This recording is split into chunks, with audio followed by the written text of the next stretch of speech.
Hi guys, welcome to another Alan Scouser live stream.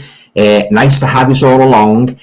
Now, before I start, I would just like to say, had a couple of issues last Thursday with the sound. I've got a couple of sources of sound here, so I've been trying different ones and that, and I've been getting kind of problems with the sound. I've got a sound function in my camera, and of course I've got my sound alternatives on my laptop and also on the streamer. So before I go any further, I don't want any problems with the sound. So please let me know, guys, if you can't hear me clearly, and I'll correct it. I'll change the settings. As I said, I've had quite a bit of a problem with the sound and that with these live streams. So let me know right away, and I'll address it. Yeah. Okay then, guys. As you will all probably know, if you saw me preliminary promo, thumbnails, this week we're going to have a little bit of light relief, and we're going to talk about classic comedy. So, if you've got any particular favourite comedies, please sort of voice them, I've got some box sets there I'd like to show you, some of my all-time favourite comedy shows. I'll just show you them in a minute. But, it's great to have you all along. Welcome to another stream. And I'm just going to get into the comments now. But as I say, guys, I can't stress enough, if there's any problems at all, either with the sound or even the vision, let me know, and I'll attend to it right away, because I don't want to be going on and just not hearing me like last week. So please let me know if there's even the slightest problem with the sound. All right then, guys, so we'll just get underway now with the comments. Right. True action star at the Dales. Hey Alan, can't wait. Can you hear me? Gerard is a movie fan. You okay, Gerard? Hello, Alan. Nice to have you along. The movie fabric fan sound is... Oh, no. Only got voiceover here. Oh, yeah. Voice is pretty distorted. Come on, guys, speak up. Has anybody else think the voice is distorted? Hang on, guys.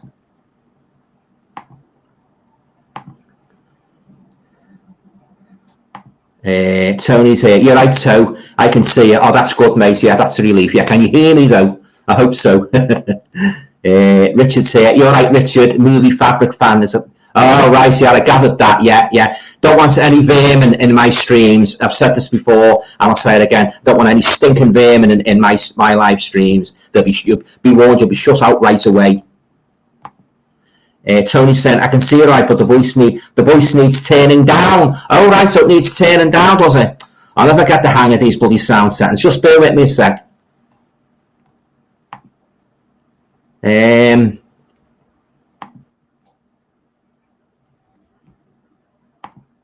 Right, I've just adjusted I've just set the thing back to automatically adjust volume. So let me know, guys, if that's okay now. Yeah, I'm a bit sick of this sound problem. I really am, Christian Bell, hello, Alan. What's the site you get the US Blu-rays from? I get them most everywhere, Christian. I get them from Amazon. I get them from WoW HD. I get them from Film Treasures. Places like that. eBay. But the only thing is, when you get the US Blu-rays, you've got to be very careful with the input, the input charges, the import charges, So you're best to shop around really to get the best deal. Yeah. So right. Richard Brown, all okay now. Oh, that's good. Oh no, voice is a bit odd, but okay. Gerard is a movie fan. Sound is good. Oh, that's good.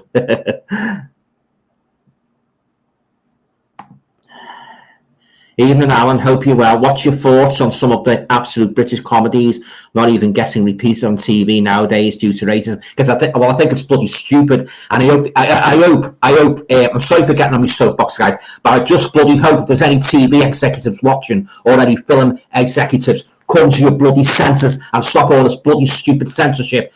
I'm absolutely sick of it. You can't say this. You can't say that. I mean, what was once deemed harmless fun for many, many years, you get these bloody loonies saying, oh, you can't say this, you can't say that, you'll offend this, you'll offend that. I used to watch Carry On movies when I was a kid and that, and I thought nothing of them and that. I used to watch sort of like TV shows like Love Thy Neighbour, things like that. And, people didn't think anything of it. And that, they're just too bloody touchy these days. They really are. And you need to get that act together as well and stop bloody changing things as well while you're at it. You're changing this, you're changing that. You're taking all the sugar out the food. You're changing the way people dress, the service staff.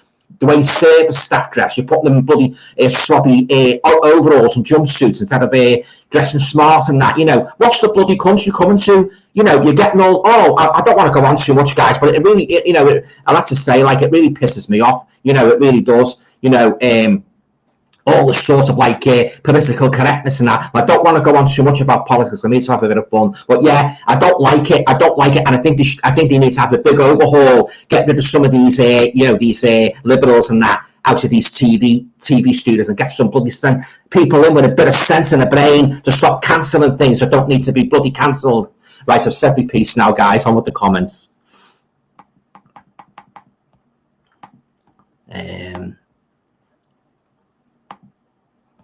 So hang on a sec. Tony Crosby saying that's slightly better. Only slightly better. Edward, I'd love to see shows like it to Ain't Half Hot Mum shown on TV nowadays, but no, it will never be. What's your thoughts? I used to watch Ain't Half Hot Mum sort of like intermittently. I didn't watch it every week. Just now and again, it wasn't really one of my favourite shows, to be honest. Although I do like Windsor Davis and Don Estelle, especially when he had a hit with Whispering Grass in the summer of 1975. But yeah, it wasn't one of my favourite shows. It ain't half hot, but I do know it had a large fan base. Gina's here. You all right, Gina? Hope you've had a nice week. Hi, Alan and everyone. Yeah, thanks for dropping by, Gina. Always nice to see you. To see you, nice.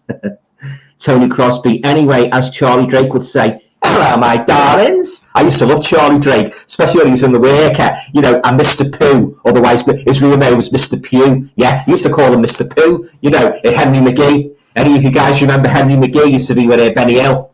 Yeah, he's great. He was good at Henry McGee. He used to pop up in a lot of comedy shows, didn't he? A very, very thin guy. Yeah, I think he's gone now. Yeah, I'm sure he's gone now. Yeah, God rest his soul. Yeah, but yeah, I used to love it. Henry McGee. Brian Gilson. Hi, Alan. You okay, Brian? Hope you are well. My nephew, Fazbear Brothers, can't be on tonight as he's not feeling well. I'll pass me best wishes on, Brian, for a speedy recovery. Yeah, I'm sorry to hear that. Yeah, as I say, pass me well wishes on to him, for a speedy recovery. Pete here. You all right, Pete? Thanks for dropping by. Ian and Alan, hope you're well. Thanks again for the subscriber mail. I really appreciate it. Oh yeah, no problem, Pete. Yeah, I've just done your video before. For yours as well, what you sent me. While you're there, Pete, can you just tell me if there's any problem with the sound? I need to get this 100% right, because some people have been saying it's a bit muffled, and some people said you can't hear me. So just give me your opinion on the sound, and if there's any problems, I'll address it. Yeah, thanks, Pete.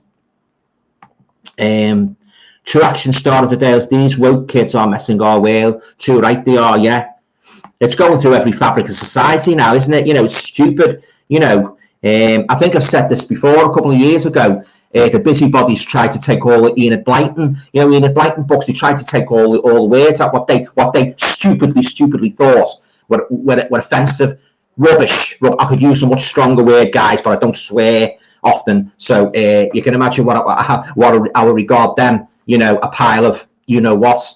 They want to stop. Being serious. They want to stop tampering with our comedy shows and comedy films, what we loved, for years and years and that, and stop bloody interfering with our lives and that. It's ridiculous. A lot of people agree with me about this. They're banning this, they're banning that. They're not banning the bloody things that should be banned. They're not banning the things that should be banned. Yeah, it's ridiculous. It really is. You can't beat the classic comedies, and there was no harm in them whatsoever. No harm in them at all. True action star of the day is, can't believe our culture is being destroyed by left-wing fools. Well, there you go. That's the way the country's gone. True action star of the day, I miss Love Thy Neighbour. I used to like Love Thy Neighbour. Jack Smethurst and Rudolph Walker. Yeah, I used to watch that every week. Yeah, people didn't think anything of that. Those days, it's bloody stupid the way that, there's some like crackpots in power now making all these, and I just hope some of them are watching the stream tonight and get some bloody sense into your head and stop banning our favourite things. Yeah, it is ridiculous, you know. It makes my blood boil. You know, it's just like the streaming as well. They're trying to force the streaming malarkey on us, you know. And I'm all for physical media, like most of you guys are, and I don't like being told what to watch and what not to watch. You know, it's supposed to be a free country, and you're getting these busybodies. Oh, yeah, physical media's on its way out. It's not on its way out. It's very much alive and well, and let's hope it stays that way as well. And let's hope bloody streaming implodes on itself. Yeah, it's ridiculous, you know. It just makes me blood boil, guys. It really does.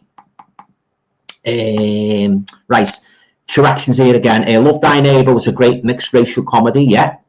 That played laughs on both sides, exactly, yeah, without any harm, yeah. What he used to say about Bernard Manning, he said he was racist. He said he wasn't racist. It was just an act. You know, just a stage act. What he done in that when he done his club tours and that, his shows. You know, just because he said he could crack jokes about an Englishman, a Scotsman, an Irishman, a Welshman, general. You know, just all a bit of fun, not to be taken seriously. It's bloody ridiculous the way these like these the political correct brigade are strangling our society and choking it to death. It needs to be stopped. Needs to get somebody in power with a bit of sense in their head. Right, enough on my soapbox now. Right, Gerard is a movie fan. Do you have any Three Stooges in your collection? I've got the big box set for Christmas. Massive box set, yeah. It's in the kitchen, yeah. There's a box with 190 shorts and 2 feature-length movies. That's the one I've got, Gerard, yeah. And a few cartoons, fantastic. What they made in the 30s till the 50s. That's the one I've got, yeah. There was another one I originally had my eye on, but when I saw this one, I thought I'm going to nab that one, you know, because that's the best one. I haven't watched any of the episodes yet, but I hope to start watching them over the next couple of weeks. You're right, Peace. Honestly, sounds fine, mate. Oh, that's good to know. Oh, cheers, mate. Yeah, thanks for that. Brian Gilson, I can hear you well. Oh, that's good. Cheers, Brian. Thanks. Tony Crosby, I just watched the series I got from Network DVDs. The series, The Whackers. Oh, I remember The Whackers. Yeah, Ken Jones. Yeah, I remember that. Yeah, Liverpool, wasn't it? Yeah, yeah. Wasn't he in another series, Ken Jones? I'm sure he was in another series similar to The Whackers, yeah. But I remember The Whackers well, yeah. Anybody remember The Fosters? That was another Liverpool series. I believe Lenny Henry made his debut in that. My memory serves me correctly, it was first screened in the summer of 1976.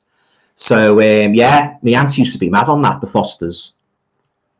Pete's saying, have you checked out Halloween Ends yet, mate? I'm going to watch it over the weekend, Pete, and I'm going to do a review of it. I'm probably watching on Saturday night or Sunday night, and then I'll do a full review of it next week, so stay tuned for that. Right. True Action Star of the Dales is saying, Till Death Us Do Part, another great one, you silly moo. Oh yeah, Alf Garness, yeah, I remember that well, yeah. Till Death Us Do Part, yeah. Richard Brown, are you being served, Alan? I'm free. Oh yeah, John Inman, yeah. Oh, Captain Peacock, they were all iconic characters then, weren't they? You know, and they all get the fellow that was in charge, young Mr. Grace.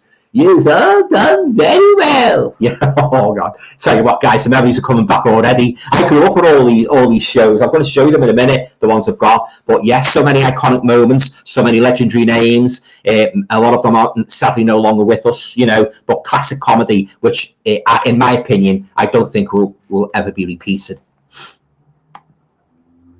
True Action Star of the Dales is saying, I know Playtendo guy was talking about The Likely Lads. Yeah, he was indeed. Yeah. Last night, his other guests didn't know any classic comedy film, and Playtendo guy is a young lad. Yeah, well, he used to show them a lot, haven't he, on the Sky, on the Gold, and that, because I used to watch them again on the Sky UK Gold. So yeah, they did repeat them. Yeah.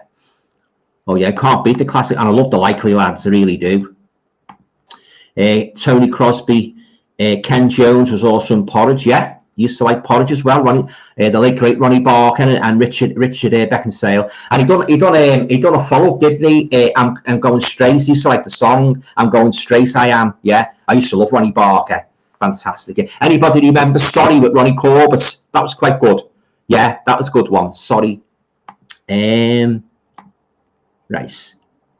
True Action Star of the Dales. I'm all about Miss Sloane's pussy, me Richard. Yeah. Right. Moving on.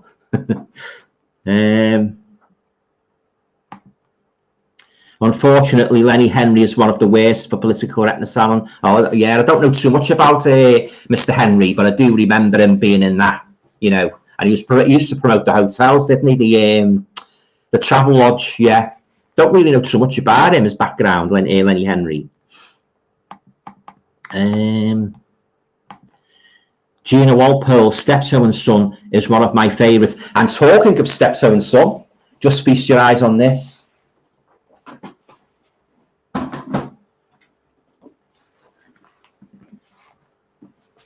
There you go. The whole series of one glorious box set. This only cost me £10, guys, in Liverpool. The shop closing down in Liverpool. Used to be in the precinct and that, and he was letting off all box sets for £10. I was lucky to get this. Fantastic.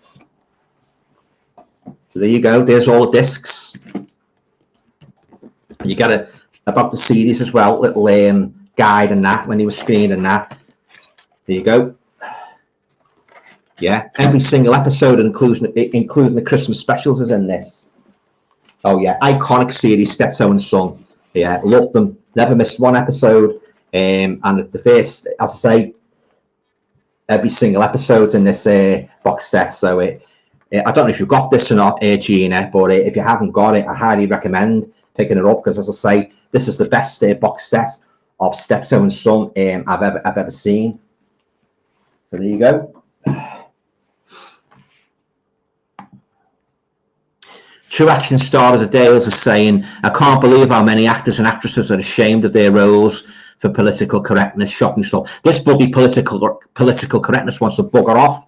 You know, it's as I say, it's choked the life out of this country, you know, and as I say, the way they're changing things and they're tampering with our food. They're saying, don't do this, don't do that. But they're not bloody saying it to the right ones that needed to be saying to, like some of these bloody folks that are going round beating people up and stabbings and that. They're not getting tough with them. They're getting tough with bloody stupid things. And it's about time it was stopped. Right. Moving on.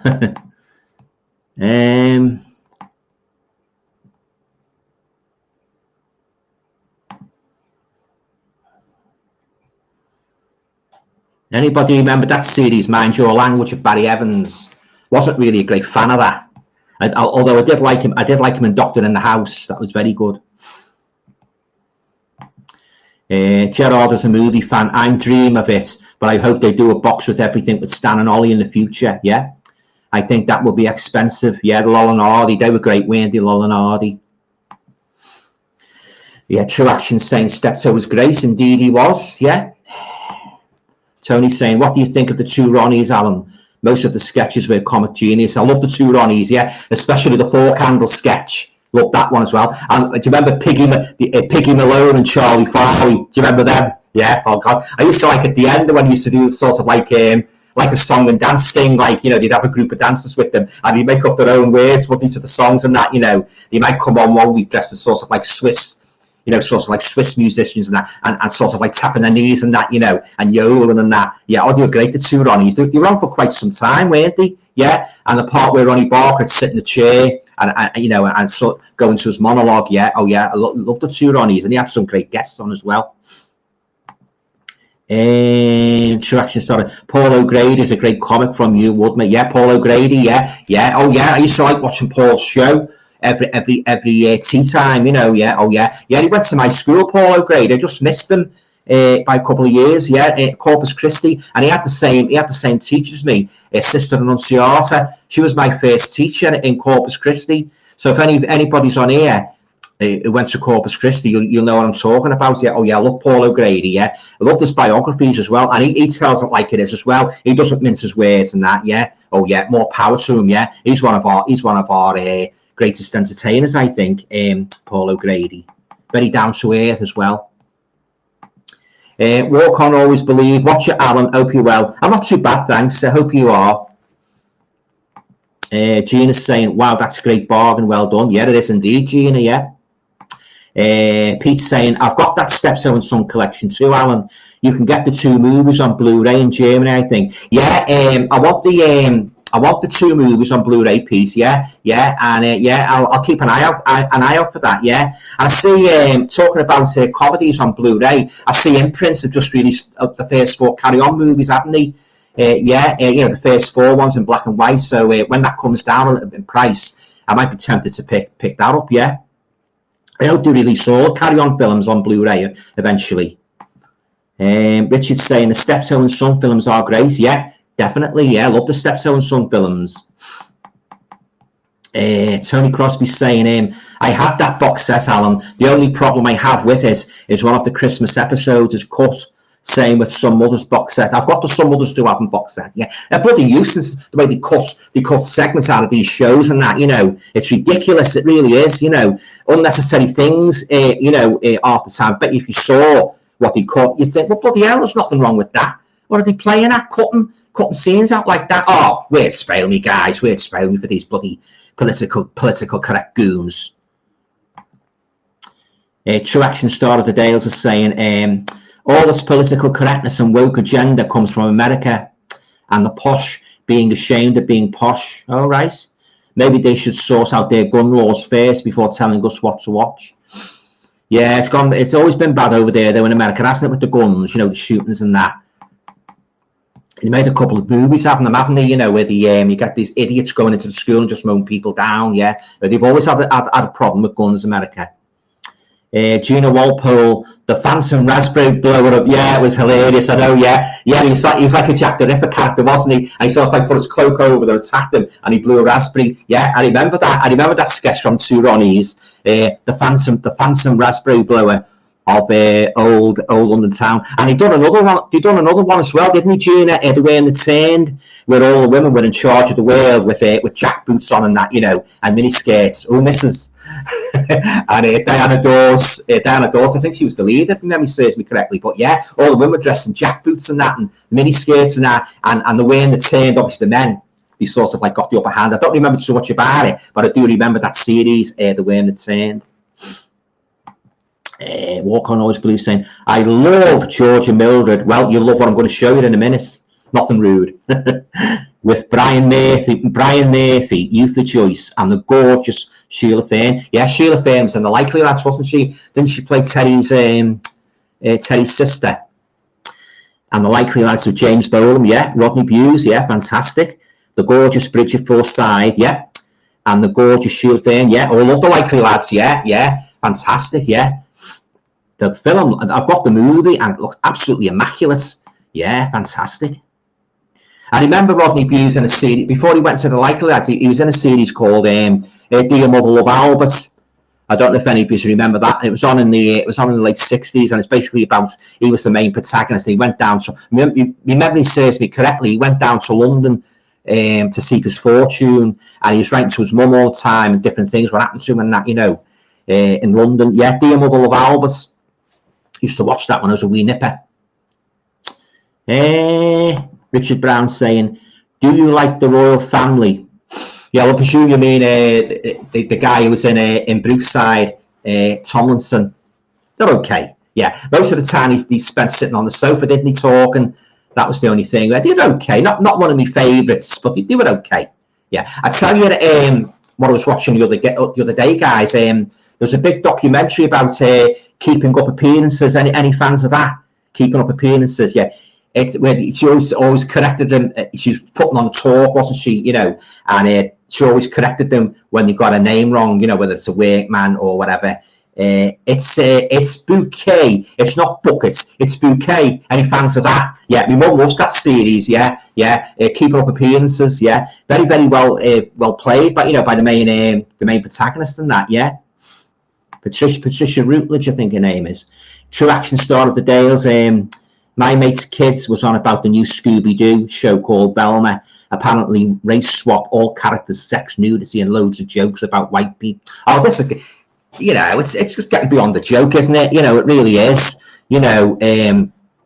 There's a level of tolerance, isn't there? You can tell if things are really. I think you can tell most of the time if things are really meant to be malicious. But if it's all done just harmless fun, you just take it with a pinch of salt, don't you? It's but ridiculous it is. You need to get a life. Some of these ones making these daft rules. I'm sure somebody once said maybe the aliens are already among us, and they're making in the form of these idiots, and they're making these daft rules for the TV shows and that. And as I said before, it's going through like the whole fabric of society. they're making these stupid changes. They're banning this, they're banning that. And as I said, some of the service industries, they're going to have the staff. Some of the men are going to be wearing skirts. Yeah, they're going to have the men wearing skirts. Imagine getting served in a restaurant by a big fat man with a skirt on. Would you keep a straight face? Yeah, but it's ridiculous. It really is. And, they're going really scruffy. Some of these, service industries, like, you want to smarten up a bit, get back to the way they used to be, and they're making the men, they're making the women look more like men, and they're making the men look more like women. Do you agree with me on this, guys? Yeah? Oh, it's ridiculous. It really is. Those people, my mum often says, like, and I agree with her, all those people that's gone, passed away, if they would come back to the world now and see the state this country's in, you wouldn't believe it. You just wouldn't believe it. There's just no need for all the things what they're trying to ban. There's just no need for it whatsoever, and they want to get a bloody life and start bloody thinking sensible thoughts. Would that be too much to ask of them? Right. Moving on. True action star of the day is, I noticed loads of BBC Two presenters left due to BBC political correctness. Going to get worse. Oh, right. So I didn't say read that. Doesn't surprise me in the slightest. The action star of the day is, Faulty Towers is great, but whatever you do, don't mention the war. Oh yeah, and don't mention the war and Fools and Horses, when Grandad used to go on about his wartime exploits, didn't he? I've got the box set there. I'll show you in a minute. One of the greatest comedy shows on television, in my opinion, Only Fools and Horses, starring the great David Jason. Yeah, fantastic. Yeah, and the way they used to raise their eyes when he used to say about during the war, and they used to look at each other, Del Boy, Rodney, they'd raise their eye. Yeah, enough that, Grandad, yeah, and he'd change the subject, wouldn't he, Del? Yeah, oh yeah, I love Only Fools and Horses. I used to look forward to it every Christmas Day, guys. When they used to show the Christmas special. Used to really look forward to it. And once the Generation game finished, that was the highlight of my Christmas Day. Watching Only Fools and Horses. Yeah, I'm going to show you the box set anyway, guys. Hang on. There it is, guys. Classic comedy TV. All the series is there. I've got the specials separate. I've got most of the specials. There's just a couple more I've got at get to plug the gaps in my collection. Yeah, but they're all here, guys. All the episodes. Fantastic. Yeah. So there you go. Series 1. Series 2. Series 3. Absolute legends of comedy. Series 4. Series 5, Series 6, The Blow Up Doll, who misses, and last but by no means least, the complete Only Fools and Horses Series 7. So there you go, guys. That's my Only Fools and Horses collection. I got this for a song actually in Liverpool a couple of years ago. When I think it was Virgin, they were closing down, and again, all the box sets were going cheap and that. So I snapped this up, yeah. So there you go. That's me, Only Fools and Horses, the complete BBC series 1 to 7. Wasn't part of that. I'll show you the others in a minute, guys. Just show me Steptoe. I've got a couple more there. Just hang on, guys. I'm just going to get myself a drink. No, it's not the hard stuff.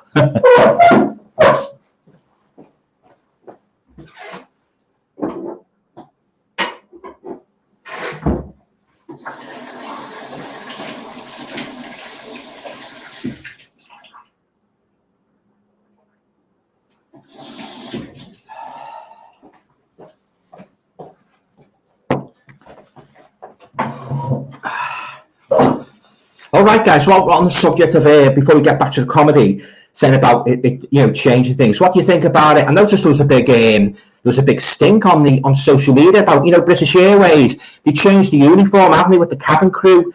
It's caused a big stir, and now all the cabin crew are fuming because what they've done. And I don't want to go on too much about it, guys. As I said, this is a comedy, but what they've done.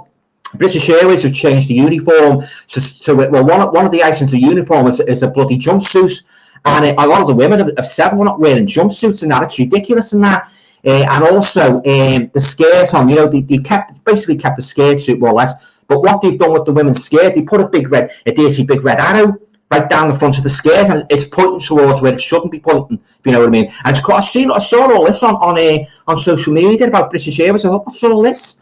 All this about British Airways changing the uniform? Oh yeah, a lot of people against it. I don't know if any of you guys seeing it, you know, but I'm not fussy on it myself. It's not as nice as the one we've got at the moment, you know. But oh yeah, about the jumpsuits, yeah, it's a dirty word.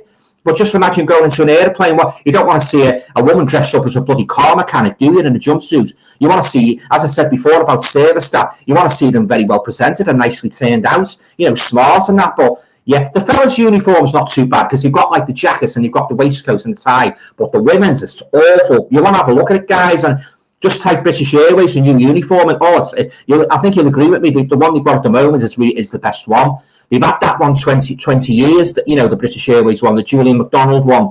And it's a lovely one, you know, but they're scrapping it now and bringing this horrible design in. So let's hope they have second thoughts. You know, if they are going to keep this uniform, let's hope they tweak it a bit. Because I'm telling you, that skirt looks terrible on the women.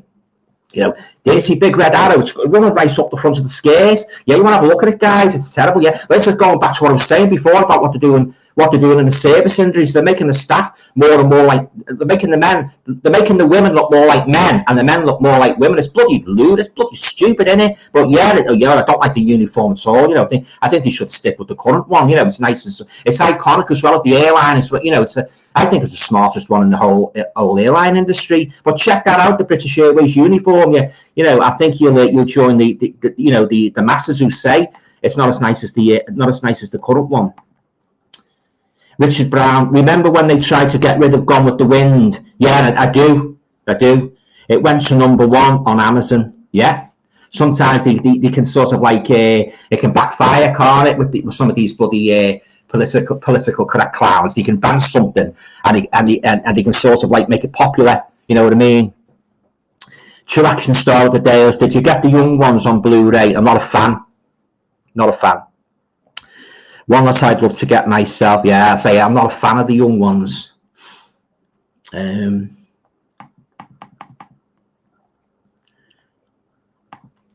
Gina's saying, yes, I remember the way in the turn. Very funny indeed, it was. Yeah. True Action Star Days. Don't mind the Open All Hours remake. Still Open All Hours, I have to say. Yeah. Yeah, the old shop. Yeah. Gladys Emmanuel. Who misses? Tony Crosby, the Two Ronnies doing Status Quo was really funny. Yeah, it was one of the closing songs when they did a spoof on Top of the Pops. Yeah, I tell you there, guys, while we're on the subject of spoofs on Top of the Pops, do you remember when Arthur Mullard and Hilda Baker done that spoof of Grease? You're the one that I want. Oh, it's hilarious. If you haven't seen it, type it in on YouTube. 1978 Top of the Pops, Arthur Mullard and Hilda Baker. Oh God, they don't so much sing the song as talk it. It's every time I watch it, you know, I've got to laugh. You know, I mean, Arthur Mullard and Hilda Baker, they were two icons of comedy. But next time you're on YouTube, type in it. You'll have, I'm to guarantee. It'll bring a smile to your face. It's just the way they do it. Like Arthur Mullard, he's a very, very poor imitation of John Travolta. Likewise with Hilda Baker, you know, and the way they sing it, you're the one, oh, you want to see it, guys? I'm not going to take them off. You want to just see it, like it's hilarious. It really is. I tell you another song that used to make me laugh. It's not from a TV series. Like it hasn't got any actors. As far as I know, it didn't have any actors that were in British TV comedies. Star Trek Across the Universe. Do you remember that one? I used to love that. I really, 1987, Star Trek Across the Universe, yeah, the Klingons on the starboard bow, yeah, some of the lyrics in that are absolutely timeless, they really are, you know, yeah, wasn't it the firm that sang it, Star Trek, yeah, that's one of your, I actually, while we're talking about spoof songs, I might do a live stream talking about spoof records, so watch this space, yeah, well, I used to love that Star Trek. Richard Brown, do you like Nora Batty's wrinkled stockings? I like stockings to be straight. True Action Star of the Dales. Vicar of Dibley was great, but Dawn French gone political. I'm not a fan of that. Do you know what? I don't think I watched one single episode of the Vicar of Dibley. Just wasn't a fan. And I didn't like The Last of the Summer Wine either. I wasn't a fan of that. No. I know a lot. I know it's got a huge fan base, but not for me.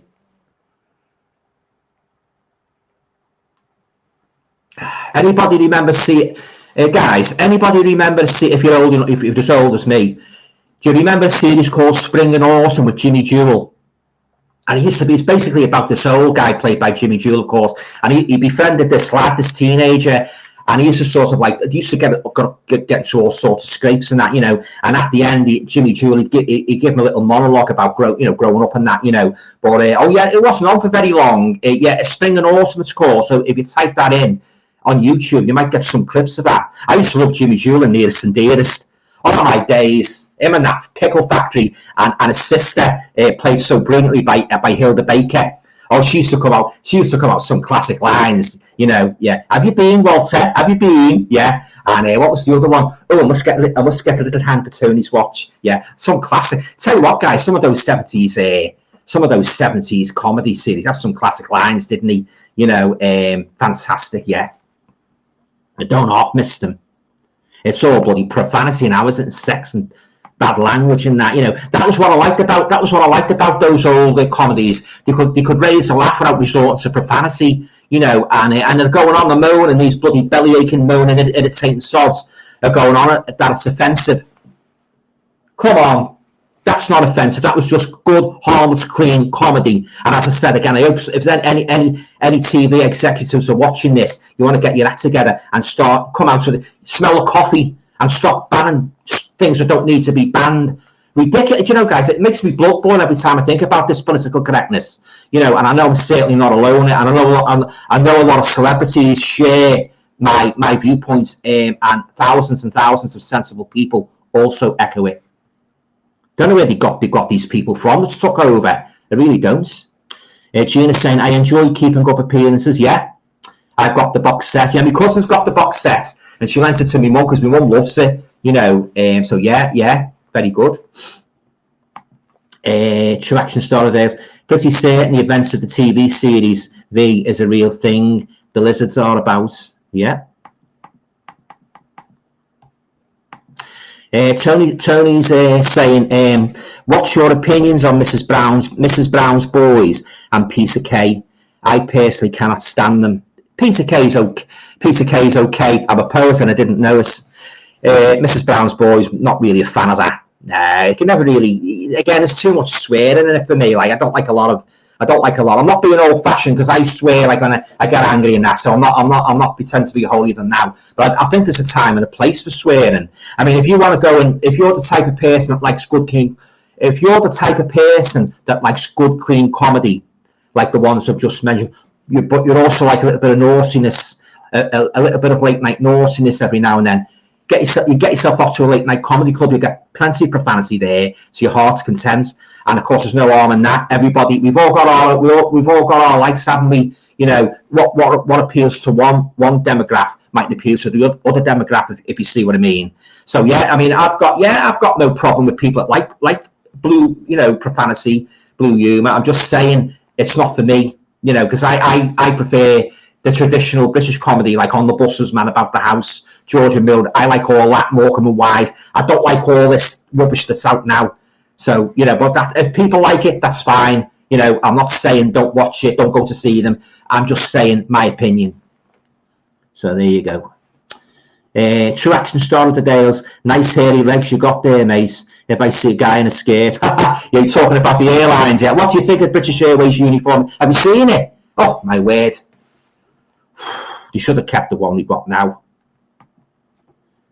There's another airline as well, guys. I'm not going to mention the name. They had a lovely uniform. The women were really turned out nice and smart and that. What have they done? They put sneakers on them. They put them in bloody sports gear. But I'm not going to mention the airline's name. But oh my days, I don't know what they're doing. I don't know what they're doing with these service industries. You know, it's ridiculous and that. You know, they seem to be.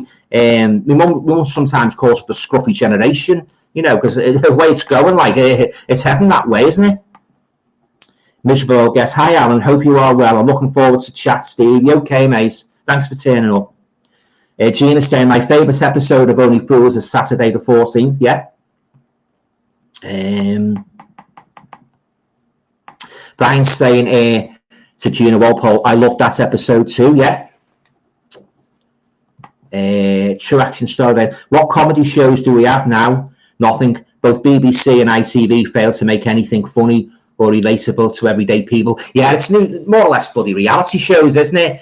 And game shows and that. I very really watch telly now, guys, to be honest with you. And I've got my Blu-rays, I've got my DVDs. I'm quite happy with them, as is my mum. You know, we've got plenty of movies to watch. If we want to rent stuff from Amazon Prime every now and then, we will do. But apart from that, there's hardly anything worth watching on telly nowadays. It's a load of crap.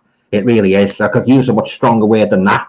But yeah, you know, as I say, I don't know. I keep saying it, guys. These ones that took over, they haven't got a clue. They haven't got a single clue in their head how to entertain people. I mean, do you guys agree with me? They don't know how to entertain people properly. All they seem to want to do is put bloody reality shows on, eating kangaroos' balls in the jungle. You know what I mean, don't you? By that, I'm definitely not a fan of that revolting show. Yeah, Love Island and that. Oh yeah, no, not for me. That crap. Right, walk on, always believe. George and Mildred, yeah. And 4 Mile Coffee, Mr. Roper. George Roper, no thanks, give me the gallops, haha. Yeah. Talking of George and Mildred.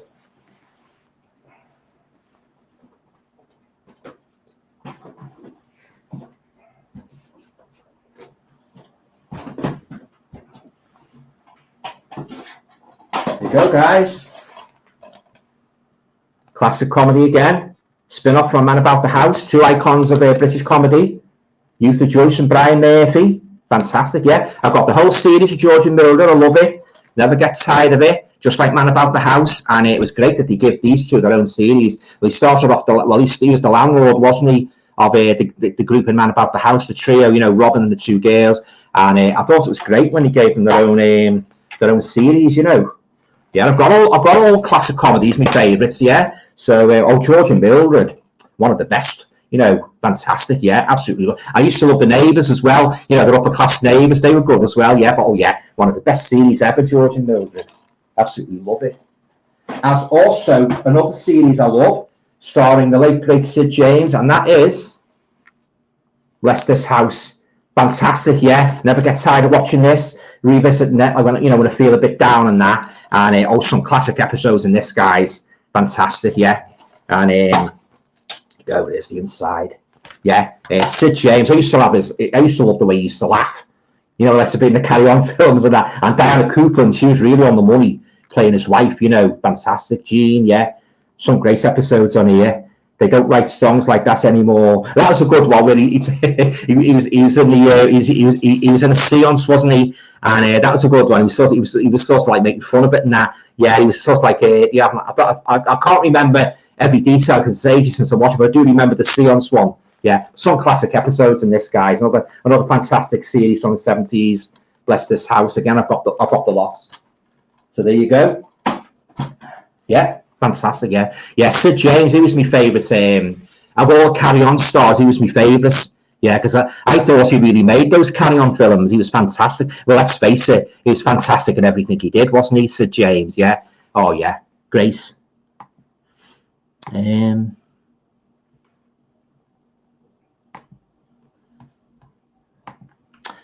The action star there, Annika Rice now works for British Airways, I see, with the jumpsuits. Do you remember Annika Rice in that series where she used to get out the helicopter, treasure hunts? Yeah, I think it's ridiculous letting it cabin crew wear bloody jumpsuits. You know, you look nice and smart the way they are. You know, the skirt suits and the and the nylons and the high heels and that and the little hats. They've even done away with the hats. Did you know that? Ridiculous, yeah. Well, let's hope some of the cabin crew are protesting. They're going mad over it. So let's hope they change the tune and sort of like either keep the current outfit, or if they're going to keep this horrible one, tweak it a bit more and get rid of that bloody big red arrow in front of the skirt. It looks hideous. Have a look at it, guys. Type it in the uniform, and you see what I mean. Miserable old guess. If you like a sitcom, buy it. If you like a sitcom, buy it. Watched on the buses.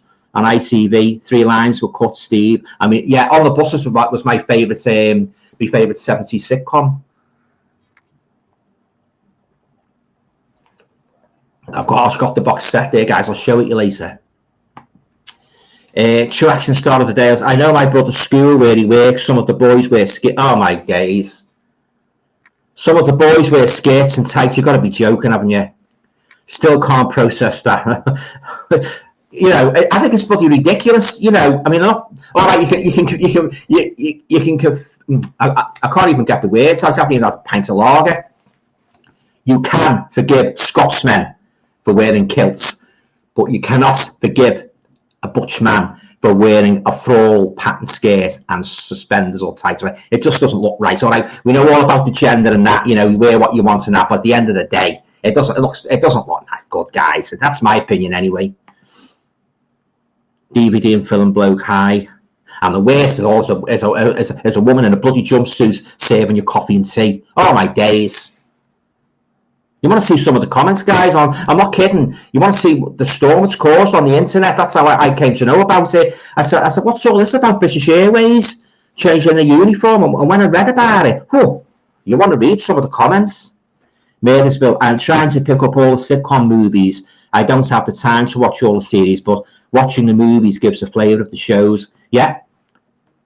They made some great movies from the what's the names, didn't he? The sitcoms. Anybody remember Dick Emery?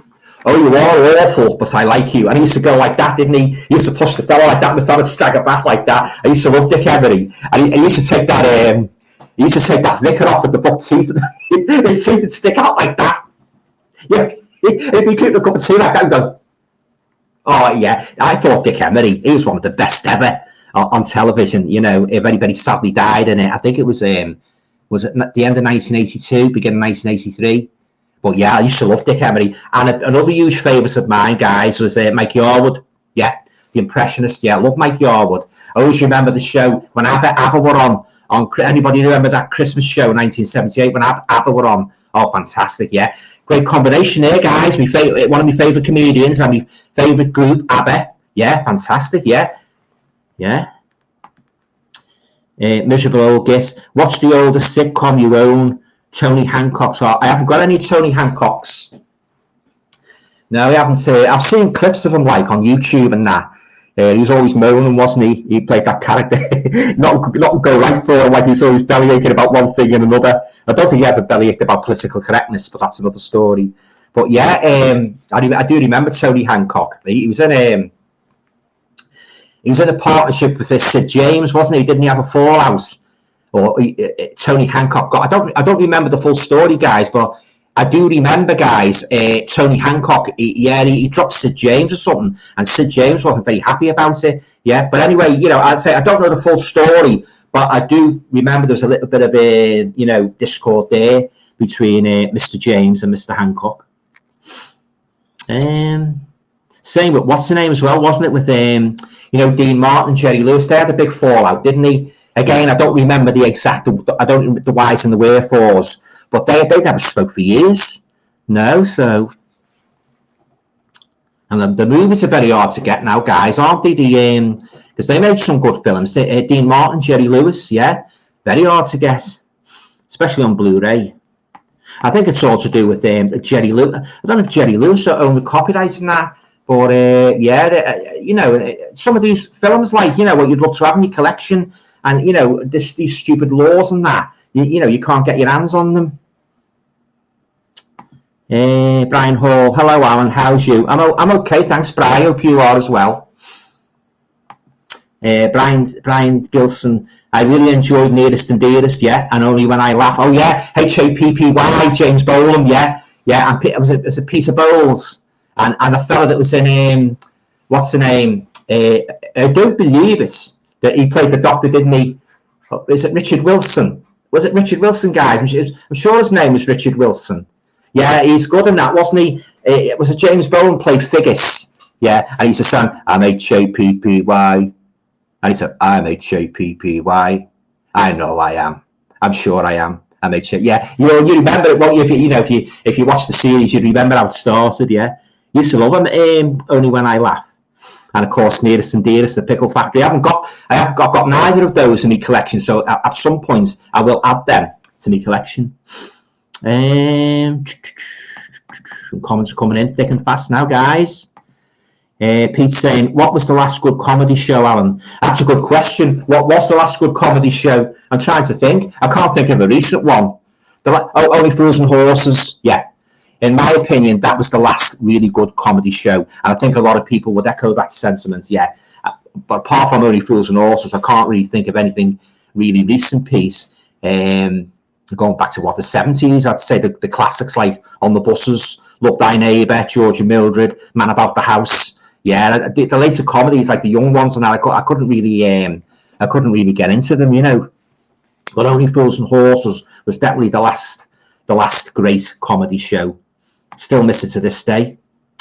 True Action Star of the Dales is saying probably Father Ted, Playtendo guy. That was a great. I never watched that, so I can't really comment on Father Ted. Tony Crosby, Have You Been, Walter? Yeah, that Nearest and Dearest. Yeah. I had to get the box set of that. Nearest, the Pickle Factory. She was great, Hilda Baker. Yeah, she was in like when she left Nearest and Dearest, she went to Not on Your Nelly. Any of you guys remember Not on Your Nelly? And she was on the. I tell you what, she was on, guys, a lot. The Good Old Days. You remember the Good Old Days? The fella that used to have the little hammer. Leonard. What was his name? Was it Leonard Sachs? He used to hit the table with the hammer, and he used to say, "This time, cheaply, yourselves," and he banged the table with the hammer like that. You know, it's sort of like dressing a. It was like the ambience was like Victorian, because when you watched it, you actually thought you'd been transported back in time to the Victorian era and the Good Old Days. It was on for years, guys. It really was. Yeah, great series though. Right, True Action Star of the Dales is saying a spoof song stream would be, yeah, exactly. I'm going to do that in a couple of weeks' time, a spoof song stream. So I'm going to, as well as doing the horror, I'm going to do from time to time. I'm going to tackle other themes as well. So yeah, so a spoof song one will definitely be in the pipeline. So watch this space.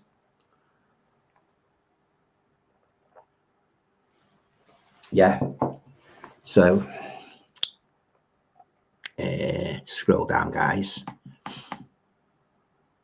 Right, Walk On Always Believe is saying it pees me off where things get taken out, yeah, and edited and banned, comedies, horror, etc.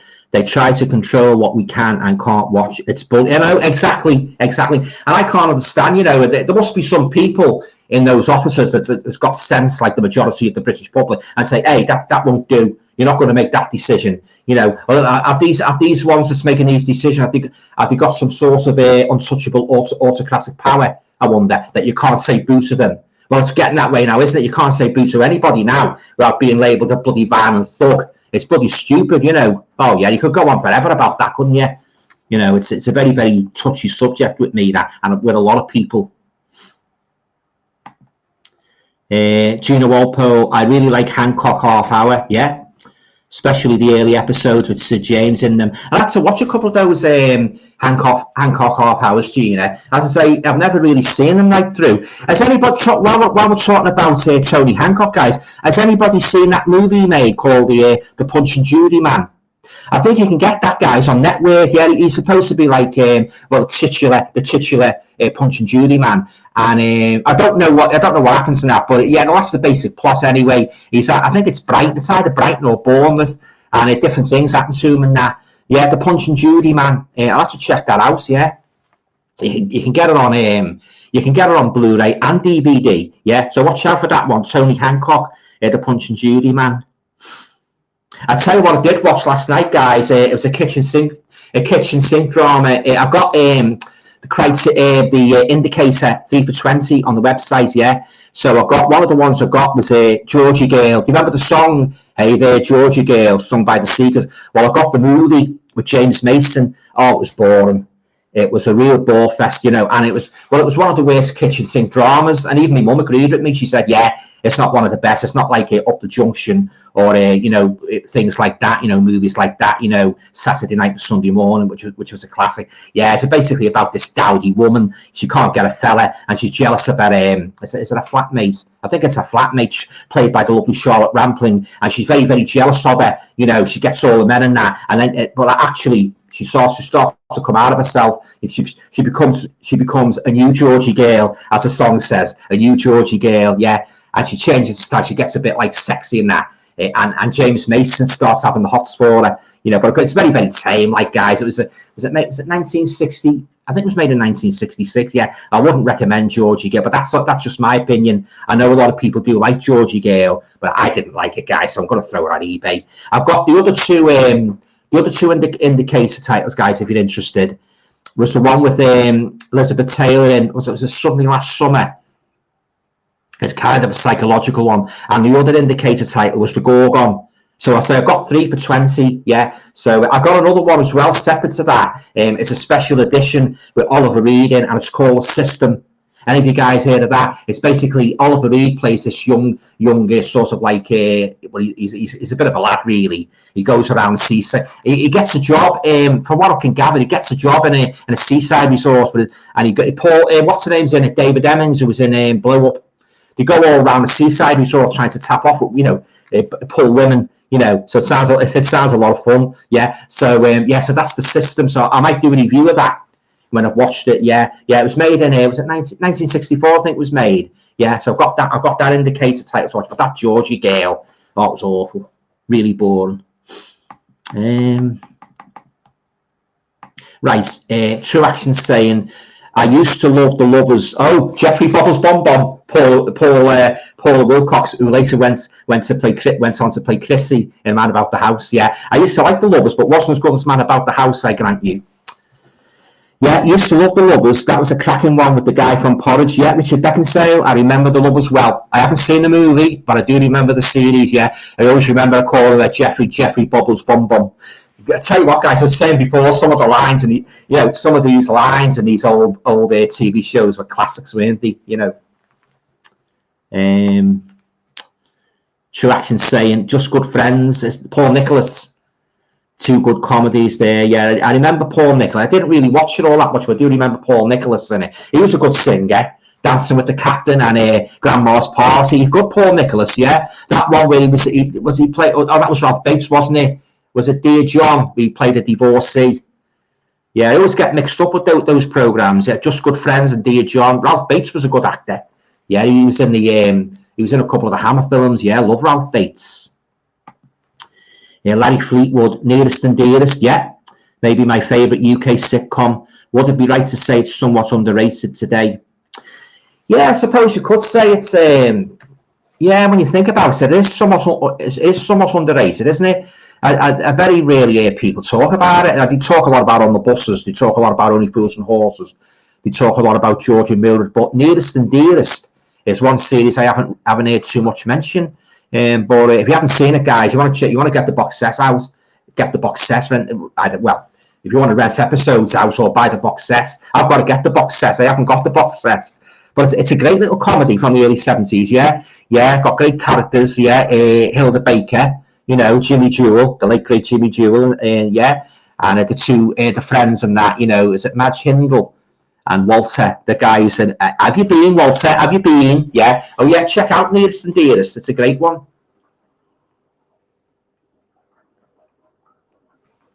Going back to the 1960s, guys. Anybody remember a series called Two in Clover with Sid James? Yeah, from what I can remember, it was on a farm. You were on a farm, and there's another one. I remember Sid James being in George and the Dragon, where he was like Peggy Mance. George used to bully him all the time and shouting at him and that. You know, that was quite good. George and the Dragon. Yeah, he made some great series. Sid James, didn't he? He really did. Great actor, one of our best. My favourite Carry On star. Not many of the Carry Ons left. The Carry On stars left now. Is Jim Dale's still alive, isn't he? But most of them, from what I can remember, they all passed away. Yeah, Barbara Windsor died, didn't she? Yeah. She was a stalwart of the Carry Ons, wasn't she?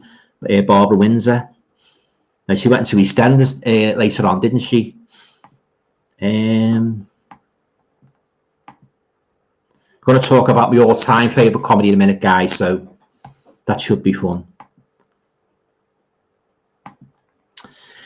Murdersville. As a kid, my dad took me to the pictures as a surprise. God knows how, but I got in to see Steptoe and Son ride again. Great movie, fantastic movie.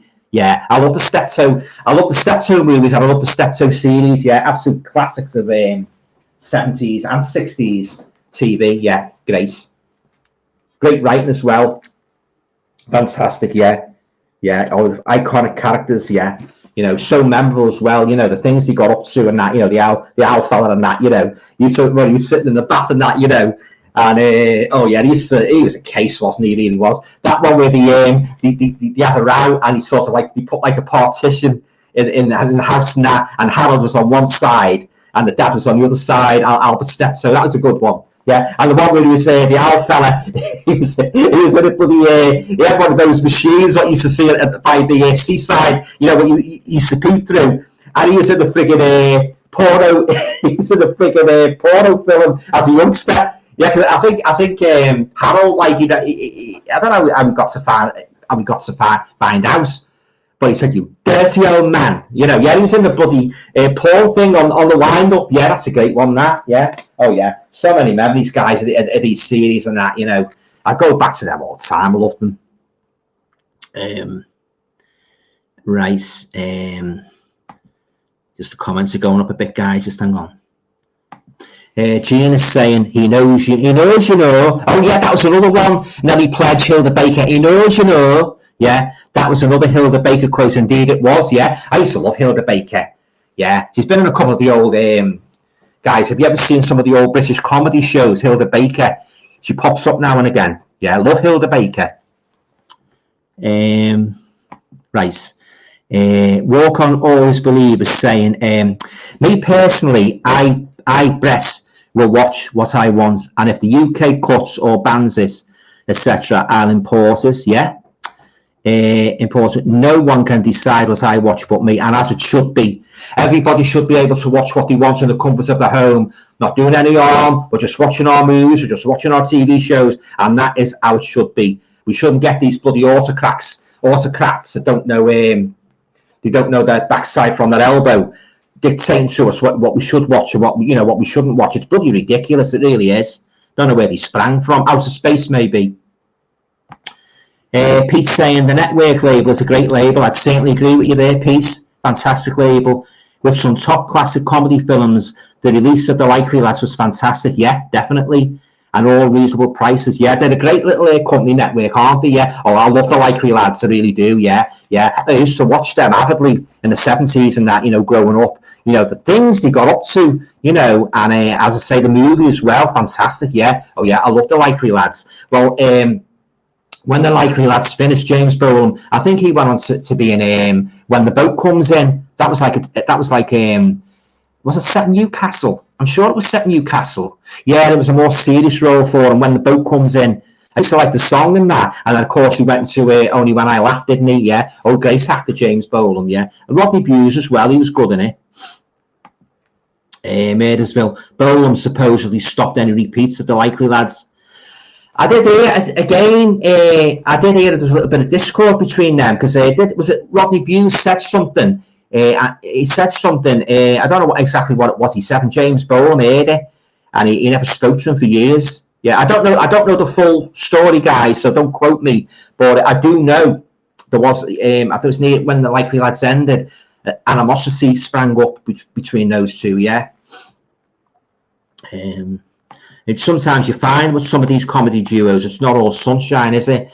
They might look at the best of buddies on screen, but it's surprising when you read about them, like the arguments they have. Some people think like because they're buddies on screen, they mix with each other. Not always the case. Once the cameras stop rolling, they go their separate ways. I've read that a few times about some of these comedy actors. Yeah, they don't mix with each other. DVD and film bloke, even though I'm left wing and no longer complain about political correctness, I still advocate for physical media. Yeah, physical media is the top. Yeah, and as I say, beat streaming any day. I love physical media. It's my number one passion now in life, guys. It's together with books. I'm a real bookworm. I'm a real physical media worm. So oh yeah. I love having all my favourite TV shows and all my favourite movies on my shelf. I can just access them whenever I want. None of this bloody nonsense about, you don't know it's going to be there the next day like it is with this streaming lark. You could be watching a series and you could bloody take it off halfway through. Oh yeah, let's hope let's hope streaming doesn't implode on itself in the end, and physical media, it's sort of like it gains a further lease of life. Yeah, I would hate to see the day. Well, just pray it never happens. I'd hate to see the day you couldn't get a single physical media disc anywhere. That would be very, very bad for the movie industry and for movie collectors all over.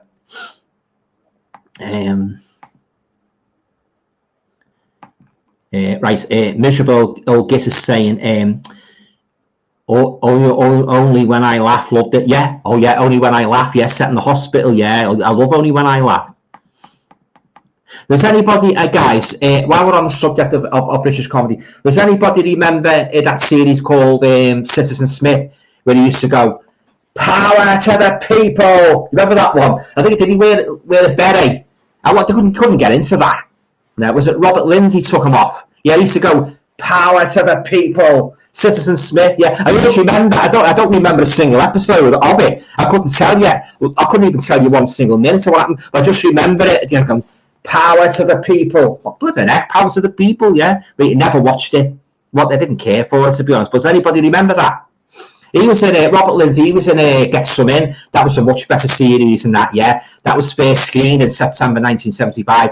And Tony Selby, he played the bully in Corporal Marsh. That was hilarious, that. Get Some In. He used to love Get Some In. Yeah, he used to get like a song, "It's time for national service now. Get some in." Oh, yeah. Oh, the memories are coming back tonight, guys. I'm going to do another one of these. I'm really enjoying it. You know, the memories are just coming back about all these TV shows I grew up with, you know, and loved and still love to this day. True Action Star of the Dales is saying, the best thing about old comedies is that there's plenty of innuendos, yeah? Harmless innuendos as well, that adults can guess, whilst all the family can, don't get that these days. I know, it's ridiculous, yeah? And you got, you used to get, it was basically like Benny Hill. It was all saucy seaside postcard, harmless humour, really, wasn't it? You know, like Benny Hill, for instance, like when he used to chase the police when the clothes would rip off and that, and they'd be in their undies and that, you know, oh, like that, oh, yeah, you know, yeah, Benny Hill. Oh, I used to love Benny Hill. My dad, he never missed an episode of Benny Hill. He loved him, and he loved the song Ernie, and he drove the fastest milk cart in the West. Oh yeah, I love Benny Hill, and he dressed him a bit shabbily, didn't he? He took his show off. He went to America, didn't he? Didn't he? I'm not too sure about his American journey. How he got on there, but I do know a lot of people liked him in America. But oh yeah, he used to love Benny Hill, the sketches and that. You know, he had some real glamour girls on, didn't he? Hill's Angels and that, you know, he always ended up with a girl getting her clothes ripped off, you know, either a skirt and catch, wouldn't it, in something, and she go, oh, and you see her suspenders and that, or a blouse would fly up and you see her bra and that, you know, oh yeah, that's just all clean fun, that. It's just, as I said, that's just saucy seaside, seaside postcard humour. There's no harm in that, you know, what they're doing now, I mean, it's just, it's really near the knuckle now, what they're doing now.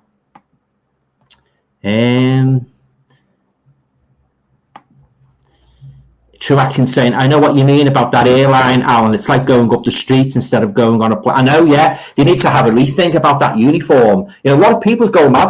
When I see them, I said, what's all this about British Airways changing the uniform? And when I saw even the cabin crew aren't too happy about it, having to wear bloody well, they're not forced to wear the jumpsuits. It's an option, but still, and all, if you're going to get these ones that like them, you're going to be getting onto. I've never flew in my life. So I couldn't tell you the whys and wherefores of traveling. I don't like flying, but I'm just saying these passengers that are using these airlines, if they like the stewardesses dressed nice and smart, as he always have been dressed smart right through the, you know, that's been a few dodgy uniforms. If you look back in the annals of history, you'll see a few dodgy ones, but there's generally they've been smart, you know, very, you know, the pressed, you know, the guys like the smart shirt on a tie, and the girls with the, you know, the skirt suits and that, and the little hat. But what they're trying to do, if this takes off, it's not going to be a very, very nice palatable experience of traveling on an airline now. The last thing you want to be served by is somebody's just come out of a bloody factory, you know, on a conveyor belt, is it? Like, I don't, you know, I'm just speaking for myself. If I was a regular traveller, like if I went to a restaurant, I wouldn't want to be served by a bloody a waitress with a, you know, sort of like a sports jacket on and a fag in her mouth and that, you know, what you had, beans and toast. Oh no. No, I'm sorry for going on, guys, but you know, I'm a great believer in smart attire, you know, and don't get me wrong, I love the casual wear, you know, because when I used to work in an office, we used to have what you call dressing down days. Now, if any of you guys work in offices, you know what I mean, because every Friday we could come in our jeans and our t-shirts and that, but of course Monday to Thursday you had to wear your shirts and that. You didn't have to wear a tie, but you could wear, you know, like I'm wearing now, open neck shirt, as long as you're smart casual. But yeah, we used to have a dressing down day. I didn't mind that, you know, but when it comes to like getting served in a restaurant and that, or if you're going on a plane, or you know, any kind of service, and you expect to be you know, sort of like serviced by well-groomed staff and very well-mannered as well, not snotty ones, and that, because some of them can be, you know, I'm not saying all of them, they can be very snotty, some of these people that work in cafes and restaurants and that, you know, so yeah, it's service counts and that, you know, and a good appearance counts as well. So very, very bad decision on the part of British Airways with that horrible jumpsuit. Let's hope the have a change of heart and scrap it. Right, moving on. Tony Crosby. I love the Confessions movies with Robin Asquith. You probably wouldn't get away with it today, full of innuendo and nudity. Yeah, Robin Asquith. Yeah, Confessions of a Window Cleaner. Again, good harmless fun. You know, nudge, wink, wink. You know, all saucy seaside postcard humour that did not have any real malice in it at all. And I think it's bloody stupid. I repeat, it's bloody stupid what these stupid lefty bloody TV producers are doing. They're banning this. It needs to stop, and it needs to stop right now. You need to get sensible people in and say, I've had enough of this. Let's get back to sensibility. You know, it does me, I think, guys, you know, all this political correctness. And I know I speak for 99.9% people on the streets, what I'm saying now. Anyway, moving on. There was 4 of those Confessions films, fun films, but never would happen again.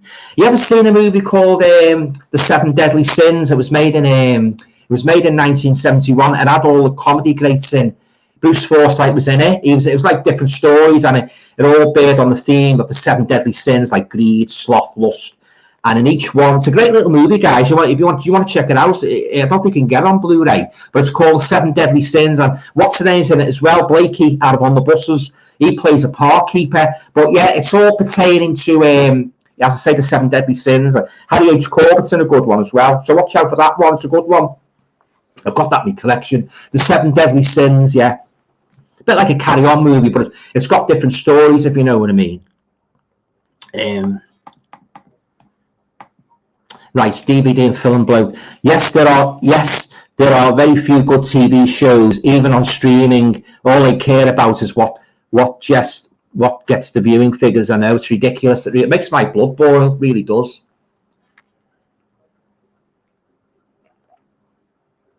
That's what gets me about this country. I've got to say it again, guys. You know, they're soft on the things they should be tough with, and they're tough with the things that, you know, they don't need to be tough on. You know, they want to do something about this blooming knife crime and that, people getting stabbed all the time, you know, people getting shot, people getting beaten up. No, they're not bothered about that. They're doing the easy things, you know, like a naughty word and a Carry On film. Oh, we can't have that. Get that out. It's bloody stupid. It's about time it was stopped. You know, it really is. They're just, as me once said, they're taking the pleasure out of people's lives. They really are. You know, they're just taking every pleasure, what we've loved for years, you know, basic pleasure. They're just taking everything away, and it's just unacceptable. Right, moving on. Don't know how many times I've said that tonight. The film of George and Mildred was great, as was Man About the House. Yeah, talking of Man About the House.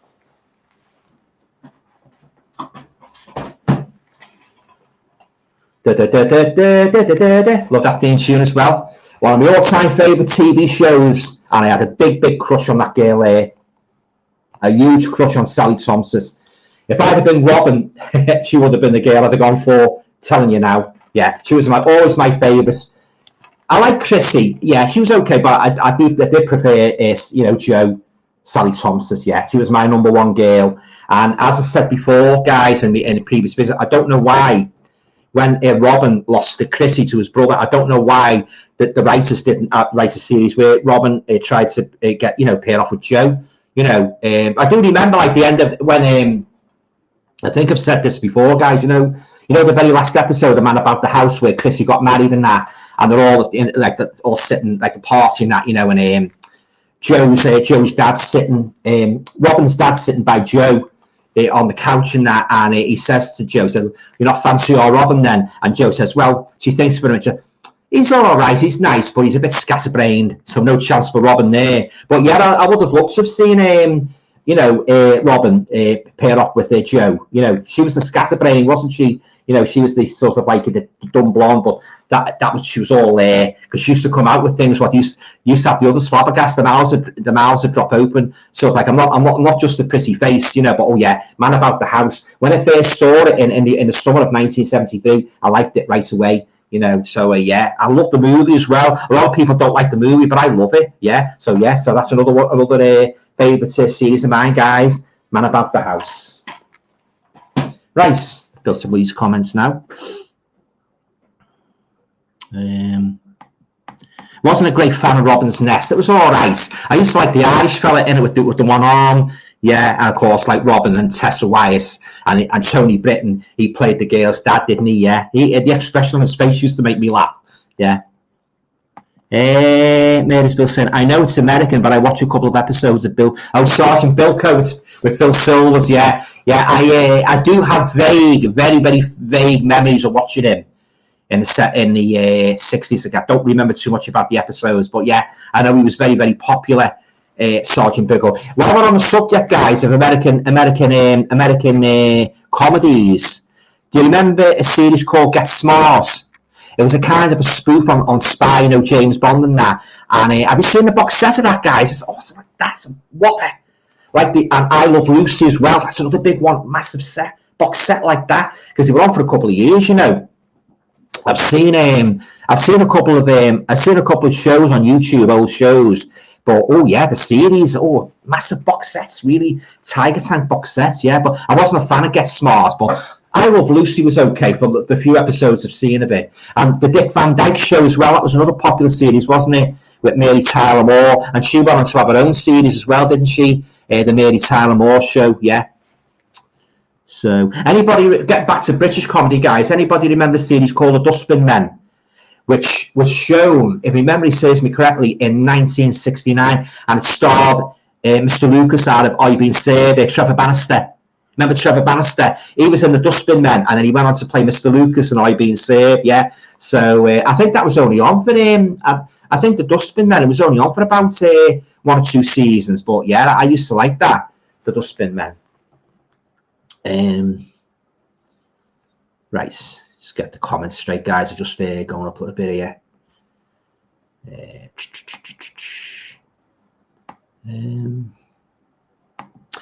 Right, Miserable Old Gis is saying, my son picked up Bless This House for me from Amazon. Great buy, $9.99 a bargain. Is that the whole series then for $9.99? Because I've got the episodes singly.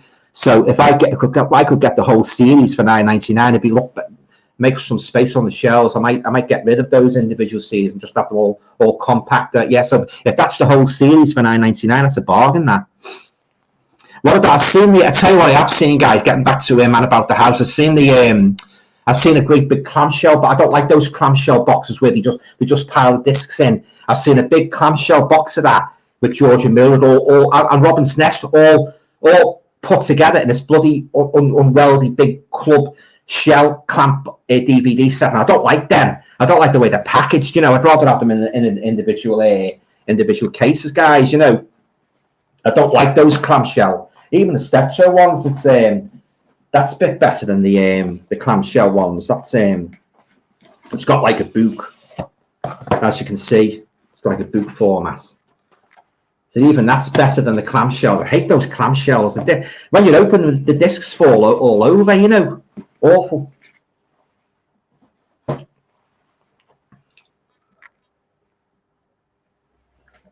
So I'm enjoying it tonight, guys. Thanks for turning up, everybody. I love talking about classic comedy.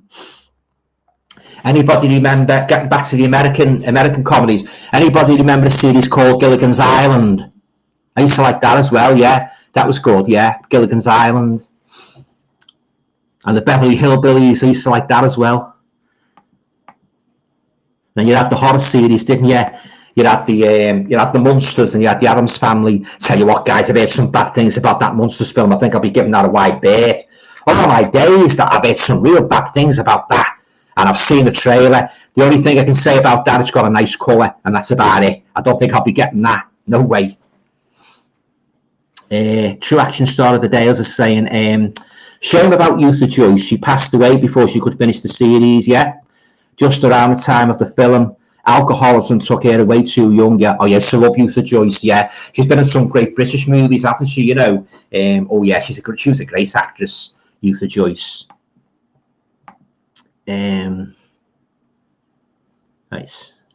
Bear with me, guys, just scrolling up a bit. Right, True Action saying Robin's Nest, that's a good one. Yeah, it was okay. I didn't think it was as good as Man About the House, as I said before, but it was okay. It was okay. I believe Richard O'Sullivan, he was actually a good cook in life. He was actually, you know, a real consummate cook in real life, yeah. Because I think Sally Thompson said in an interview, he used to cook the most delicious meals. You know, I'm sure it was Sally Thompson said that who he did actually go out with for a while. Yeah, he did date Sally Thompson. Yeah, she's in the Railway Children as well, wasn't she? Yeah. DVD and film bloke. Something I found oddly surreal was Brian Murphy, who played George Roper, appeared in Ken Russell's The Devils, which is a film I can't remember enough. Yeah, I don't remember too much about The Devils. I know it was on the telly many, many years ago. Oliver Reed's in that, isn't he?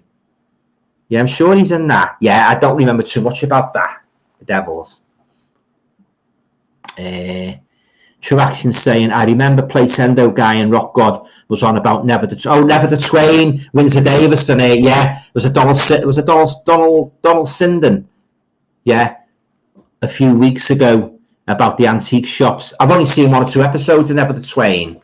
Yeah, I do remember that, Never the Twain. Do you remember that other series with Nigel Hay was in, where his dad was a doctor, Don't Wait Up? That was another one I didn't really watch, but there was another one as well. It used to be on a Sunday night called Watching with Jimmy Tarbuck's daughter in, Lisa Tarbuck. Anybody remember that? Watching, again, another series I didn't pay too much attention to.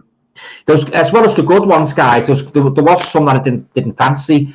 I've seen like previews of them, and I've read the blurb, and I thought that's not for me. That, you know, it's like Last of the Summer Wine. I could not get into that at all. You know, I didn't find that funny in the slightest.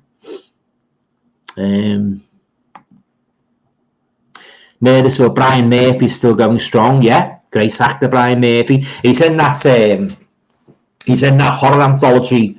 What I've talked about a few times in my videos, where he's a grave digger.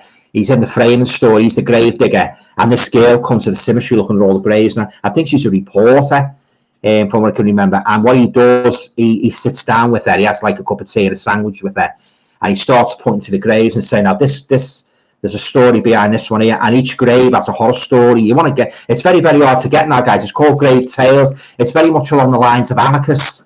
Very, very hard to guess. I should imagine be quite valuable now. But watch out for it. It's called Grave Tales, and Brian Murphy plays a grave digger, and he's great in it. It's got a twist as well at the end. I won't tell you what the twist is, but it's a cracking little, very, very underrated anthology movie, in my opinion. So watch out for that one, Brian Murphy and Grave Tales. I believe he was quite young as well when he played George. You know, I think was he 40 or 9? Yeah, it's the same with what's the name, isn't it? Talking about actors looking older than they are, but the makeup. Clive Dunn, who was in Dad's Army, Grandad, the song Grandad in the Christmas, I think it was 1971. Yeah, you would have thought he's about 80 odd, wouldn't you? Clive Dunn. No, he was younger. You know, much younger. Yeah. Richard Brown, Max Adrian was in The Devils, right? He was also an Up Pompey. Oh, I used to like that Up Pompey, Frankie Howard. He's another good favourite comedian of mine, Frankie Howard. They used to go, "Oh, shut your face, you! Shut your face, you!" He used to go, "No." Oh, he's another classic. I'll tell you what, guys, the memories are coming back tonight, talking about these iconic characters. Yeah, Max Adrian's in The Devils. He was also an Up Pompey with Frankie Howard. Yeah, he's great, Frankie Howard. Another stalwart of the Carry-Ons. Right, DVD and Film Blog is saying, I think the decade I go to the most for comedy is the 90s, right? I mean, you had Red Dwarf. It began in the 80s. Bottom, Father Ted, and do you know what? I couldn't tell you the first thing about them because I never watched any of them. No, didn't watch it. Yeah, the only one I really watched was Keeping Up Appearances, apart from Fools and Horses. My memory serves me correctly, it was the Keeping Up Appearances, but apart from that, I can't think of anything that springs to mind. They say apart from Fools and Horses and Keeping Up Appearances in the 90s, couldn't tell you a comedy series that was great. No, all my favourites are in the 70s, guys. You know, the one I'm going to show you my number one in a minute. So stay tuned for that. Walk On, Always Believe is saying, I love Tony Britton's character, Mr. Nichols and Robin's Nest. Yeah, used to love the expression on his face. Love his attitude in it. He's also from my neck of the woods in the West Midlands, right? He's a good actor, Tony Britton. Yeah, fantastic actor. He could be very serious as well, couldn't he? Anybody remember? Well, I'm sure if you've seen Young Frankenstein, Marty Feldman. Yeah, do you know what? When I used to watch him as a kid, his big eyes used to fascinate me. I used to say to my parents and my mates, "Bloody hell, the size of that fella's eyes, like bloody big ping pong balls." Bloody big ping pong ball stuck out of his head like that.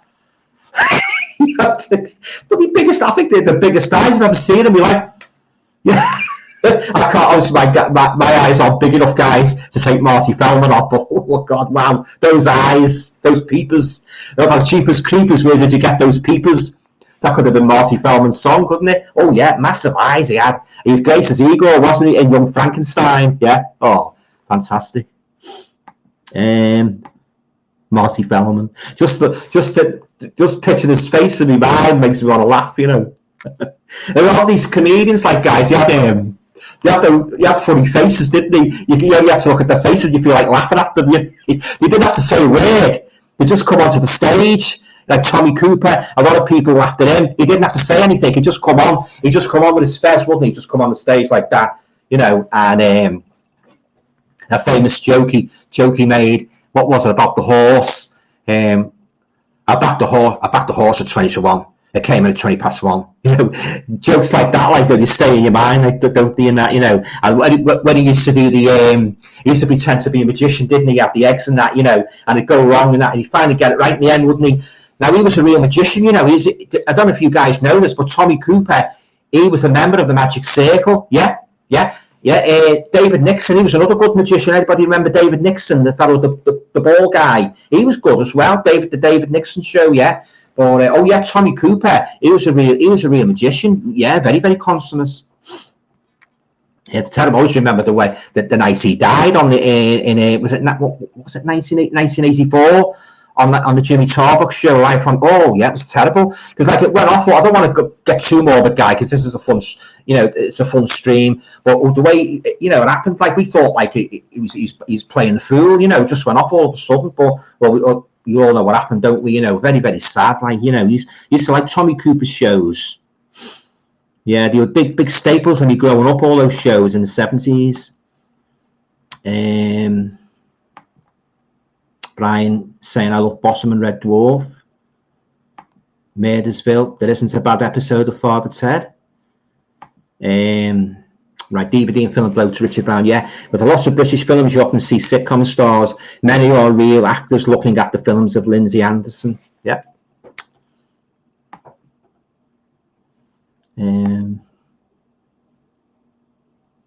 Talking about funny faces, guys. You know, like sometimes, like when you think people, I don't want to mention any names and that, but sometimes like in school and that, or like you could have a teacher with a funny face and you decide to be serious, like, and if the face was that funny, you'd start laughing. You'd not intentionally, you know, but the face was that funny, you know, you couldn't help but, like, your schoolmates, you'd nudge your schoolmate, wouldn't you?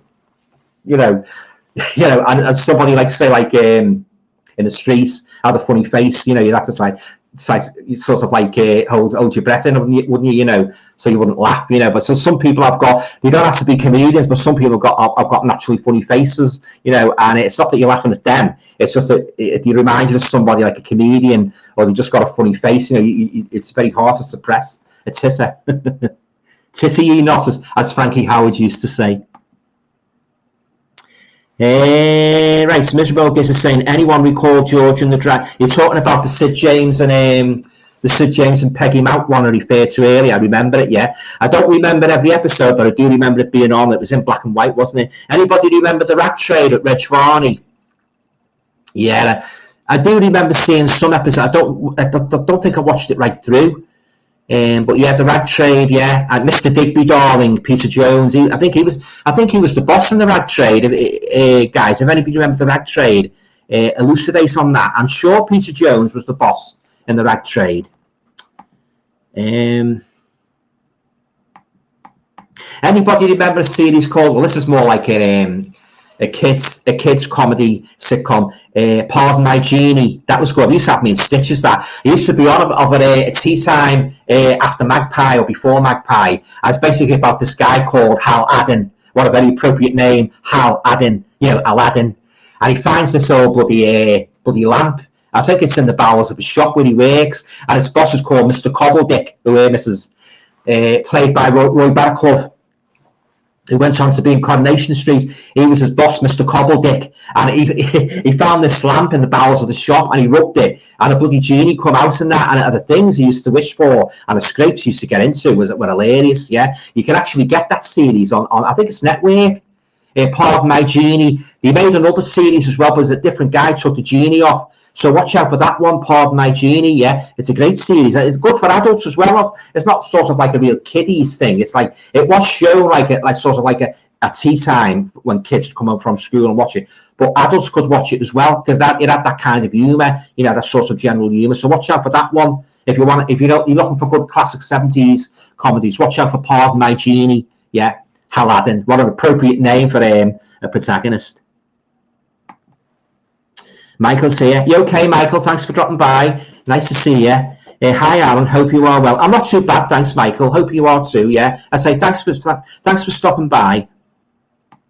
Murdersville. Dick Emery is almost forgotten. Yeah, but he was getting audiences of 20 million. He was great, Dick Emery.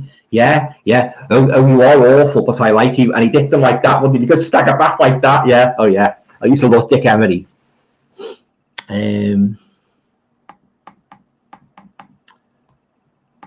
Right.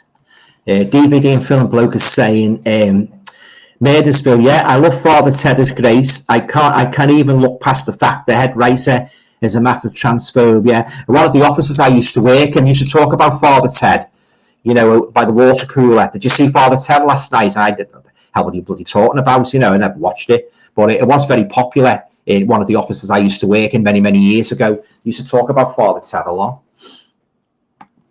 True Action Star of the Dales is saying, you think the skirts are off? The boys also wear makeup and stuff. Oh yeah, there's something that was the Virgin Airlines are going to let the guys wear makeup, aren't they, and have buns and that, you know, and of course skirts, you know. A lot of people are against all this rubbish, guy. They really are. Yeah. And what about that airline, British Airways again? You know, when you're on the plane, they don't say "ladies and gentlemen." They say something else to include everybody. But you know, it's ridiculous. You know, I was watching a course of you know, Piers Morgan. A course of what's the name of him? A clip of him, and he was going on about it. He said it's ridiculous. He said when I got onto a plane or anywhere, I don't mind "ladies and gentlemen." I don't like all this palarchy. Now it went on a bit like, of course, you had one there that was all for like gender and that, you know. And I don't want to get too political, guys, but I'm just saying about what this clip is saying of Piers Morgan. You know, he was saying it's ridiculous, he says, you know, and he said everybody speaks on the street, they think it's ridiculous, you know, the way the airline's saying, like, you can't on the intercom, ladies and gentlemen. Oh, it's just stupid. The world's gone mad, it really has. Just angers you the more you think about it. The True Action Star of the day was Tommy Cooper, another legend. Shame he passed away on stage, worked himself to death. Yeah, he was good, Tommy Cooper. Yeah. Yeah, my mum wasn't too keen on him. Yeah, I don't think my dad was a great fan, but I used to like his shows. Yeah.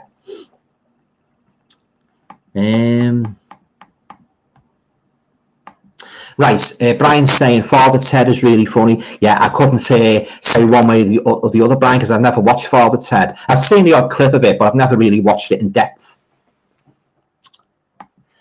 Pete's saying, pretty certain Leonard Rossiter also passed away on stage due to overworking. I used to love Leonard Rossiter, especially in Rise and Damp. And he was in that other one, wasn't he? The Fall and Rise of Reginald Perrin. But Rise and Damp was my favourite, yeah. I didn't know he died on the stage Yeah, he was from Liverpool, wasn't he, Leonard Rossiter? Oh yeah, he was another comedy legend as well. Rigsby played Rigsby. That's one of my favourite episodes of Rise and Damp, where he tries to, where he's always trying to woo Miss Jones, isn't he? And he gets it. Don't they wind him up about this love, like love potion, and he get him to burn wood or something, and they're only winding him up, like he said, if you burn wood, you will win the woman of your dreams, which is Miss Jones. And he burns the bloody wood, doesn't he? He's going all around the bloody flat with the bloody wood, and doesn't he sets himself on fire, and he nearly sets himself on fire, and they're laughing their heads off behind the door, laughing their heads off, aren't they? Yeah, oh yeah, I love Rise and Damp. Yeah, I wasn't too keen on the movie though. Yeah, but I used to like him in that advert as well, where Joan Collins, Leonard Rossiter, where you're on the airplane, and the airplane would go back, and he said, "Getting your head down, sweetie, you've got a good idea." Yeah, oh yeah, absolute classic, another classical comedy, Leonard Rossiter. Right, Tony Crosby saying, "Love Dick Emery." Yeah, he was great, Dick Emery. Playing the sex mad woman with the big glasses, asking blokes, "Are you married?" Then jumping on the poor guy. I remember that well. Yeah, I said, "Oh, you are awful, but I like you." Yeah, I'll tell you what I like. So while we're on the subject of Dick Emery, guys, you remember playing that yob when he used to get things wrong all the time, and he used to go, "Dad, I think I got it wrong again. Dad, I think I got it wrong again." Oh, that was bloody hilarious. That, you know, there's a lot of those people around now, those yobs. No brains, yeah. But oh yeah, Dick Emery put a real humorous slant on the yob culture, didn't he? You know, yeah. I think it was what's the name? Played his dad, the fellow that died, fell off the horse. Or what was his name? He played inside George Webley. I always forget his name. That chubby guy. He was in Taste of Blood of Dracula, but I can't think of his name at the moment. So I'm sure he played his dad. Yeah, but oh yeah, fantastic. Richard Brown, Lindsay Anderson made some great films. Yeah, surreal, funny, and at times quite disturbing. Right. Any fans of Monty Python here? I must admit, when I was a kid, I used to love them, but watching them now, I'm not really so keen on them now as I used to be, because I did get the Monty Python series a couple of years ago, and watching it now, many years later, some of the sketches I don't find funny at all. You know, there's one particular one I did not like. It's from the movie. You guys you've got the movie, you'll know what I mean. The part where the fat guy goes from the restaurants, and he I don't want to say it, guys, but you know, Mr. Creo says it. Yeah, the meaning of life. You know, the restaurant scene. Oh, I can't watch that. It's even more grosser than Alien. Well, you know what I mean, don't you? If you've got the Monty Python, the meaning of like that, it's a disgusting scene. That horrible scene. Right. Right. Cinema Chaos is saying, "Hi, Alan. Hope you're good." Yeah, I'm fine, thanks. Yeah, I hope you are too. What's your thoughts on Dad's Army? It was okay. It was okay. Much repeated. Very much repeated. Yeah, especially on a Saturday night. But yeah, it was okay. I wasn't a huge fan of it, but it was okay. It was okay. Like Hello as well. Yeah, again, not a big fan, but I did used to watch it. Yeah, but not one of those shows that's what, you know, in the top 10 or even top 20. But I do know it's got a huge fan base. Arthur Lowe is a great actor. True action star of the day is Rise and Damp. That's a corker. Don Warrington. He's excellent in that. Now in Death in Paradise. Right. I tell you what, I was going back to the 70s, guys. And my mum was sitting there now. She'd be raising her eyes wearily. The Goodies. She hated them, but me and my dad, we'd be rolling on the bloody floor, laughing at them. The Goodies, yeah. Anybody remember the Goodies? Tim Brooke Taylor, Graham Gardner, Bill Oddie. They were my comedy heroes in the 70s. You know, aside from the series I'm going to talk about in a minute. Oh, I love the Goodies. I used to be nearly wet myself laughing at them. The things he got up to. The one with the black pudding burger, when you had the bloody big black puddings, they used to hit each other, and you had the big hats on, Eki Thump. It was supposed to be like it was supposed to be a skit on Kung Fu, but they called it Eki Thump, and he'd had these bloody big black puddings, and he'd wallop each other over the bloody head, and he had these bloody big fat caps on them. Oh yeah, it's a classic episode, yeah. And he made a couple of good records as well. You remember the Funky Gibbon? You go ooh ooh ooh, the Funky Gibbon. I often see that old clips of that on the old Top of the Pops. You always show that. Yeah, it's a hit in 1975, and he made a song called Nappy Love. like skip, like the baby, you know, sort of like people having women having babies and that, you know, and that was a good one. And the Christmas one they made, Father Christmas, Do Not Touch Me. That was a good one. Yeah, as you stuck beneath the mistletoe. Oh, I used to love the goodies. Yeah. Oh yeah. Honestly, guys, you know, I couldn't get through one episode of the goodies without, you know, my side splitting with laughter. I used to love them. You know, the goodies. They were my favourites. They really were. Yeah. But I think if I revisited them now, I don't know whether I'd get that same humorous thrill. But I still think they're one of the greatest comedians on British television. And you know, the things they got up to. And Bill Oddie had a good voice. You know, he sang a lot of the songs. He was good. Bill Oddie singing. I think he's doing bird watching now, isn't he? As I've seen him in a couple of reality shows where he's bird watching. But oh yeah, used to love the goodies.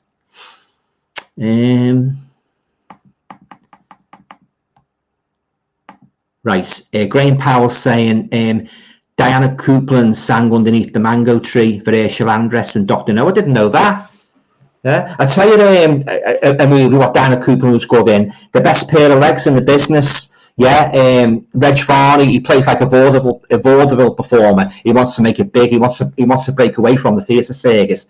But all different things happen to him and that, you know. And he's a very, very sad, tragic character.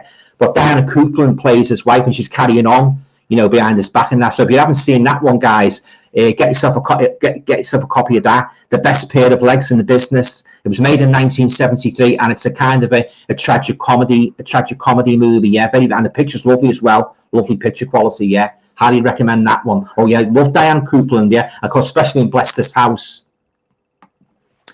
DVD and film both saying it's Richard Brown. Yeah, Oh Lucky Man is terrific. Yeah. True Action Star of the Dales. One Foot in the Grave. So good too. Do you know? That's another series I never watched an episode of. I've seen clips of it, but it's Richard Wilson, isn't it? Yeah, I've never watched it right through, so I can't really comment on that one. Right. Just bear with me, guys. I'm just comments. Right, Miserable gets saying loved On the Buses. Talking of On the Buses, more on that in a minute. I think it lost a lot when Arthur left, and Stan left as well, didn't he? Yeah, it wasn't the same when he left. So I think it's high time, guys. We're going to broach the subject of On the Buses. So here we go. My number one favourite comedy show of the 1970s is On the Buses. There's not one single bad episode in this, apart from the couple when Stan left. But even they were good, but they weren't quite as good as when Stan was in them. But yeah, this is my most often return, the one I return to most On the Buses. Every single episode of the laughs, the characters, Stan, Jack, Arthur, Olive, his mum, you know, all fantastic. And of course the Clippies and that, you know. So and Stephen Lewis, he played Inspector Blake. As you used to call him, is Dracula. You know, oh, fantastic. And I love the movies as well, guys. This is a classic series. I would rank this with Only Fools and Horses. Reg Varney, he was absolutely phenomenal in the role of Stan. You actually thought he was Stan, the way he done it. And that, you know, not just the fact that he worked and, you know, he's a bus driver, the funny things that happened to him in the depot, but also the funny things that happened to him at home with his family, you know, his mum and that, and his sister and a husband and that, the things he used to get up to and that, you know. Oh yeah, so many great episodes. I think I've said this before, guys. Me special favourites are where Stan goes after the inspector's niece. They're two great episodes. Then and Jack's after her as well, and that he tries to put the girl off Stan and that, you know. And but fantastic, yeah. On the Buses, yeah, definitely. I don't think if they ever remade this, it would be nowhere near as good as this. And this is a great set. But again, you've got to be careful with the disc, guys. The way they're sort of like packaged, you've got to be very careful. You don't fall out. But I did have all these on. I actually had all these on separate DVDs, but I thought I'd save some shelf space. I've seen this going off cheap in Tesco, so I thought I'd pick it up. But I love this series. I tell you guys, if you've never seen On the Buses, get this. You know, if you like this sort of comedy from the 70s, I guarantee you'll love this series. I say all the time when I talk about comedy, you know, On the Buses is my number one. I think it's actually, come to think of it, not just the 70s, I think it's my #1 favourite of all time in regards to a British classic comedy. Yeah, I would say so, yeah. Closely followed by Steptoe and Man About the House and Georgie. I would say On the Buses is my #1 favourite comedy, TV comedy of all time, yeah. Oh, yeah, and what can I say about the movies? Again, I went to the cinema in the summer of 1971 to see the, excuse me, the very first On the Buses movies with my mum. I must have been about 10. And I was blown away on the big screen. I haven't watched them on the TV every Friday night. Or I think it was Friday night it was shown. But having watched them, his exploits on the screen in those half-hour series, it was great to see him in a big film. And I believe Hammer made those On the Buses movies. It was great to see Stan and Jack on the big screen and that, and again, the funny things that happened to them and that, you loved those clippies, didn't he?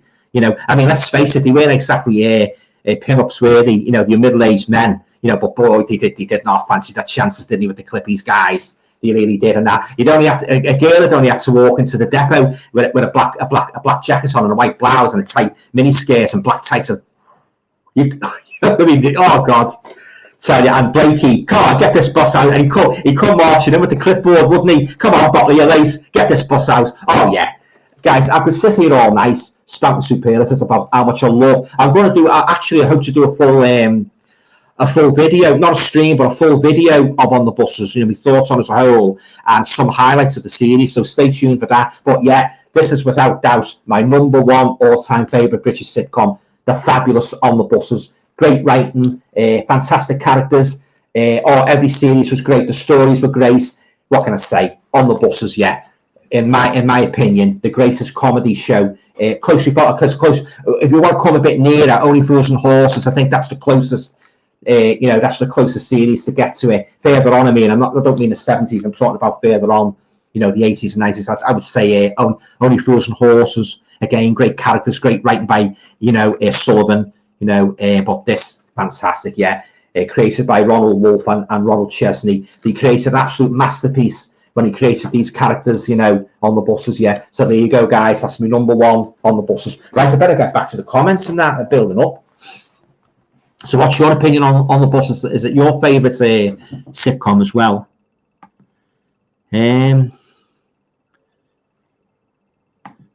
Right, Stephen Davis. Hello. Married with Children. Bewitched. I've got the Bewitched box set. Yeah, Elizabeth Montgomery. Another crush of mine.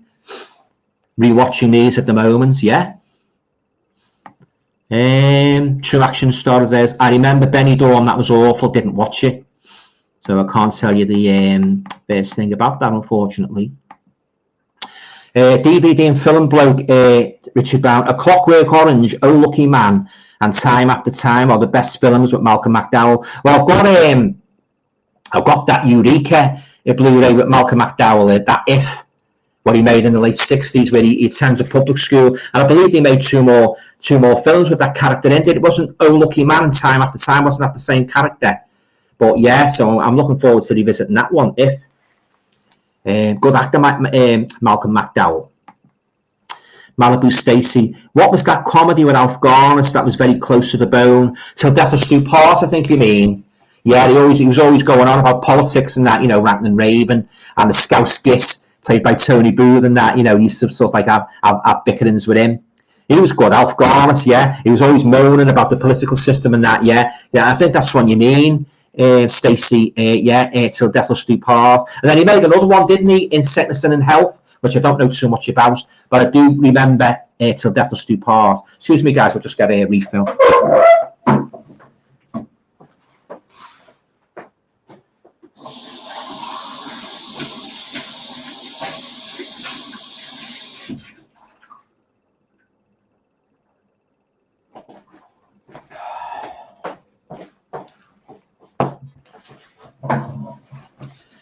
Now, in regards to, just going to broach the subject of comedy duos now, guys. Any of you guys here fans of Morecambe and Wise, Cannon and Ball, people like that, let me know. Yeah, I love Morecambe and Wise. I love Cannon and Ball. Yeah, A Little and Large were good as well. Used to like Little and Large. Yeah, Supersonic Sydney. Yeah, it's all coming back now. Brian Gilson to Gina Walpole. Father Ted was I presume it's a great series. Remember Father Jack? Yeah, I don't know too much about Father Ted. I'll say one of the officers I used to work in many years ago, they used to talk about that regularly around the water cooler. True action star of the day, as a saying, not the 9 o'clock news, great series, gave birth to some 80s. I did like that. I wasn't a great fan of it, but I did like it. Pamela Stevenson, yeah, married to Billy Connolly now, isn't she? She's some kind of therapist, isn't she? I like Billy Connolly as well, yeah.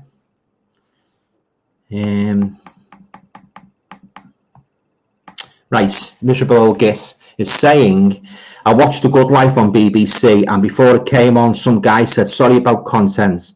How can The Good Life affect... Oh, it's getting beyond the bloody joke, this. It really is.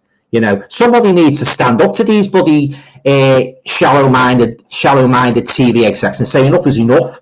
What's the bit? You know, there's no harm. It's only harmless comedy. You know, if you want to start getting up with the things that matter, as I said about before, about knife crime and that, you know, and all this crime in general, really. You know, never mind. Picking on it in harmless TV shows and that. Oh, I tell you what, guys, if I was in bloody TV, there'd be some changes made. I'd get rid of all these fools that are finding fault in the least little thing. You know, I'd sweep them clean. I'd get rid of them all. I'd sack a lot of them, and that includes these ones who are trying to bring scruffy clothing out for service staff. I'd get rid of all of them, and I'd get sensible people back in that had some grey matter here. Yeah, it just annoys you. It really does. Right, Richard Brown, If and Britannia Hospital are good. Malcolm McDowell films and the Cat People remake. I think I saw the Cat People remake many. Is that the one with Natasha Kinski in? I think I saw that many years ago, Richard. But I do love the old Cat People. You know, the one that was made in the 40s. I love the Val Luton one. I love that one. I love the ambiguity with that. You don't really know. She does turn into a cat. Or, you know, it's all out of mind and so forth. But oh yeah, I love anything. Like, I love movies with that ambiguity in. You know, you don't know if it's real or what. Sometimes you've got to make your own mind up. Yeah. So oh yeah, I love the original Cat People. DVD and film bloke is saying the last great comedy show is League of Gentlemen. Again, that's another one I'm not familiar with, in my view. And maybe Phoenix Nights. That's the one with Peter Kay in, isn't it? And Peter Kay and the guy who done Paddy McGuinness who does Take Me Out. But I really enjoy Psycho Bill. I haven't seen that one either. And Inside Number 9 and Mandy is really fun. Is Inside Number 9 a serious one? Is that supposed to be like Amicus? Yeah, I've heard a few people saying it's good, that Inside Number 9. I'll have to check that out. But I don't like too much comedy. I don't like too much comedy in my horror. I think it dilutes the scare factor. Excuse me, if you start putting comedy, and that's what I've said it before about Freddy Krueger. Put too much bloody comedy in, guys. I didn't like that bloody. The only Freddy Krueger films I like were the first three, and after that they just went downhill. You know, it's ridiculous, like him coming out with wisecracks and that. You know, stupid. You've got to get the balance right when you're doing. You're going to put comedy into a horror. You've got to get the balance right, or the movie just falls flat on its face, in my opinion. DVD and film bloke says to Richard Brown, not seen Cat People, but I believe it's great. Well, if the original one is Val Luton, yeah, but the remake doesn't really stick in my memory. That true action star of the day is, I know Harry Potter isn't well looked on now for some reason. I'm not a fan of Harry Potter. Never been able to get into them, either the books or the films. Probably would have loved it when I was an 8-year-old, because I love the. Tell you what, I was a big fan of, guys, when I was a youngster. The Narnia series, the Lion, the Witch, and the Wardrobe, you know, and Prince Caspian, the Voyage of the Dawn Treader. I liked all them. Oh, but my number one children's book was the Lion, the Witch, and the Wardrobe. Lost Count of the times I read that as a kid. You know, oh yeah, absolutely loved the Lion, the Witch, and the Wardrobe. And I was a huge fan of Enid Blyton as well. I read her books avidly, Enid Blyton, you know, especially the short stories. And there was one character she called Mr. Twiddle, you know. So, yeah, nothing naughty about that, Mr. Twiddle. So that doesn't need to be censored. But yeah, Mr. Twiddle, he's quite good. Right. Hi there. Is one I have got to call still game. It's about two old guys, so fun. It's on Netflix. Hope you are all well. Oh, cheers, John. Not too bad, thanks, mate. Yeah, thanks for dropping by. Stephen Davis is saying the Carry On films never get old. No, they don't. No, my all-time favorite Carry On movie is Carry On Screaming. Well, being a horror fan, naturally, it would be Carry On Screaming. So many great scenes in that. Flying Tonight, Kenneth Williams, yeah. And of course, the lovely Fennell Fielding in that red dress. Ooh, sight for sore eyes, wasn't she? Yeah, and of course, the late great Harry H. Corbett as the policeman. Yeah, very, very reminiscent of Hammer. Yeah, Hammer movies. Yeah, Odd Bod. Tony Crosby, Ripping Yarns is one of my favourite. Again, that's another series I don't know too much about it. So, True Action Saying to the Man of Born, that was quite good. Also, The Good Life. Yeah, again, I didn't really watch them. No. John Beeston, yes, good film.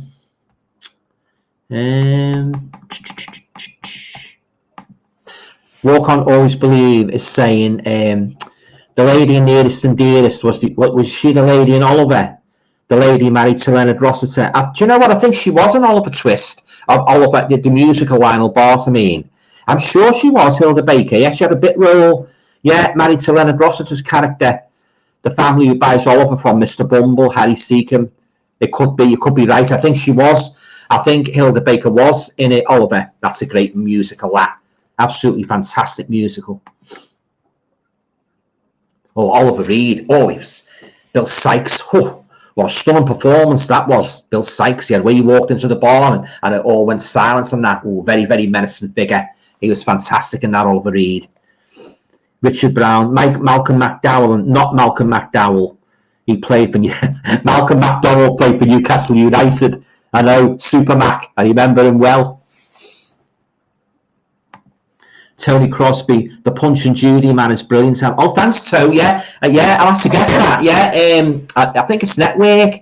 Yeah, I'll have to get the Blu-ray of that. The Punch and Judy man. Yeah, cheers, mate. Yeah, I'll check that out. Murdersville, Ripping Yarns, Curse of the Claw. Right, haven't seen that one. Gene is saying the Punch and Judy man is good, but the Rebel is much better. Right, the Rebel, is that Tony Hancock again? Mike Yarwood did a good impression of Tony Hancock. Any fans of Mike Yarwood here? He got Harold Wilson down to a T, didn't he? Oh, Mary, come and listen to this. Brian Gilson, I enjoy Blackadder, especially the series. And again, that's another comedy series I don't really watch. Richard's saying the Rebel is brilliant. I'll have to check that out, the Rebel. Miserable Guess, loved Rise and Damp, brilliant. Yeah, Rise and Damp was one of the classics, wasn't it? Yeah, Rigsby. Yeah, definitely. Miserable Gets saying that The Gorgon is a top movie. Indeed it is, yeah. And I'm looking forward to revisiting it on the Indicator label, yeah. And that one with Oliver Reed in The System, that looks a good watch. Where he gets a job in a seaside resort and he's got a gang of mates and they all go around the clubs and that, picking girls up and that, different things happen to them. So yeah, I'll do a review of that, guys, when I've watched it. I'll let you know what it was like, yeah. One of the rare Oliver Reed movies, The System. Yes, I've got the special edition as well. The Indicator special edition of that, The System. You ever see anybody seen that one Triple Echo with Oliver Reed where he was at I don't remember too much about it because it's years since I saw it, but that's on the Indicator label. He plays this Oliver Reed plays this army officer, and I think he's after this fella. He's deserted from the army, and I think the fella, he gets dressed up. I think he gets dressed up as a woman. And we're going back to that again, are we? This is going back to 1972. He gets dressed up as a bloody woman, and I think I'm not sure if Oliver Reed fancies him, and I think he thinks he's a real woman, you know, because he's in drag. The fella, he must have had a feminine face. This fella, like, you know, but yeah, it's Triple Echo. But I do remember Oliver Reed playing the Sergeant Major looking for the soldier, the deserter, you know, from the army. But yeah, so watch out for that one. I might get that actually, Triple Echo, because it's years since I saw it. But yeah, that was another good part he played, Oliver Reed. I've got his biography and I've just started reading it now. It's very good. Yeah, I just finished Hayley Mills's biography. That was very good as well. gives you an insight into Hollywood and that, you know, because she started off, she done a lot of work for Disney when she was a young girl, Hayley Mills, and she said, oh, he's a very, very nice man, you know, Walt Disney, yeah, very, very consummate director. DVD and Film Bloke saying Blackadder is great as well, series 2 and 4 and the Christmas Carol, yeah. Getting back to the Carry On movies, guys. Anybody used to like Carry On Christmas when he used to do the Christmas specials? Yeah, I always remember one. The picture was on the front of the Radio Times. I think it was it the 1971, and it had this big picture of Sid James and Barbara Windsor. And Sid James, I think he was dressed as Santa Claus, and I think he played Scrooge in it as well, if my memory serves me correct. That was a good. I remember it. I seem to remember enjoying that one very much as a kid. That Carry On Christmas, but again, they were a little bit of a hit and miss, you know. But yeah. As I said before, when I was talking to Pete, I hope they bring out the Carry On movies, more of them on Blu-ray and that, you know, so I'd get them all, definitely. Gina Walpole, Rising Damp was great. It was, yeah. The classics are ace. Hi, okay.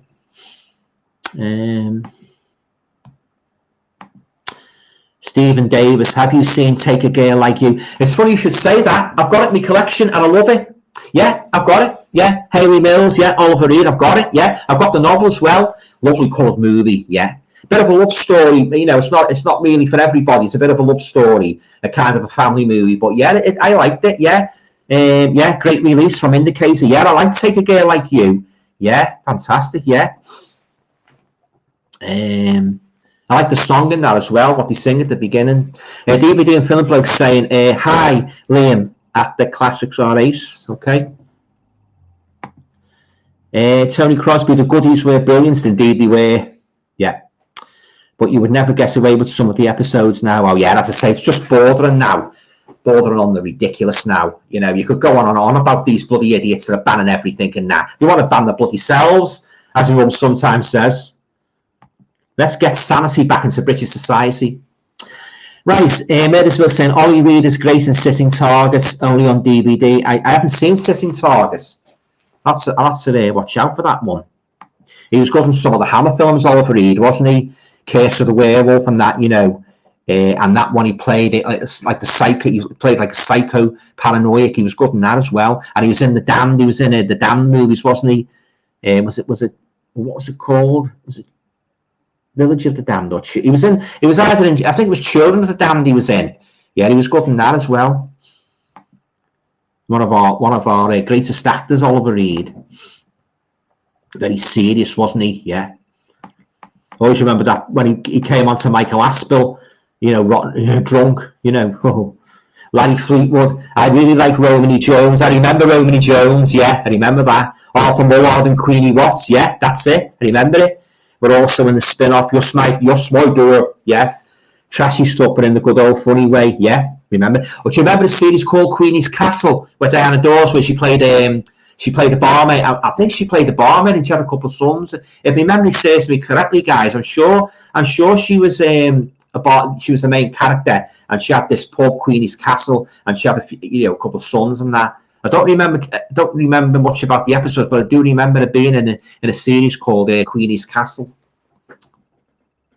I tell you another series I used to like when I was a kid, guys. Cat Weasel with Jeffrey Bale. Remember that? He's from centuries ago, wasn't he? He comes back into modern day Britain, and he's got this bloody toad called Touchwood. Yeah, I used to laugh my head off at that. Cat Weasel. Jeffrey Bale. He was in a couple of the Amicus films. Jeffrey Bale. He was in the Asylum, where he played it was a Dr. Starr, where he strangled Robert Powell at the end. Yeah, he's a great actor, Jeffrey Bale. Yeah, I used to love Cat Weasel. Anybody? I'm not saying. This is not a comedy, guys, but it is from the 1970s, and it was quite serious, and I think it was quite way ahead of its time. Do any of you remember a series called Time Slip? It was basically about this dark girl with pigtails, and she had like I don't know if it was her brother or not, but they go through this sort of a science facility owned by the government, and you go into the future. I used to love it. Time Slip. Yeah, it was great. Yeah. In 1970, I think you can get that on DVD now. in Time Slip, so watch out for that. I don't remember the name of the girl, but she had a big male fan following. If my memory serves me correctly, yeah. I think her name was Liz in it, but I used to love that Time Slip, yeah. It was a great series.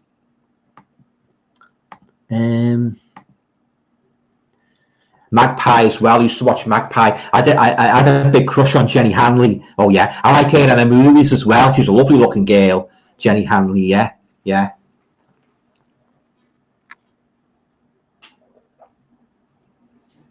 But oh yeah, I used to watch Magpie avidly.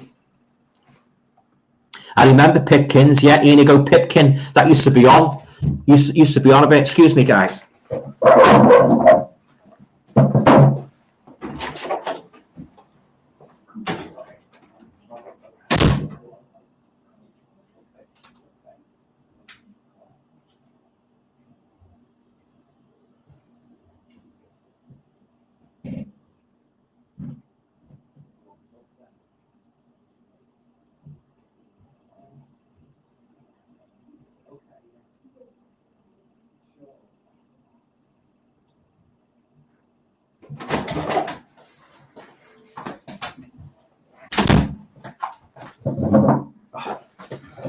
Right, I'm back.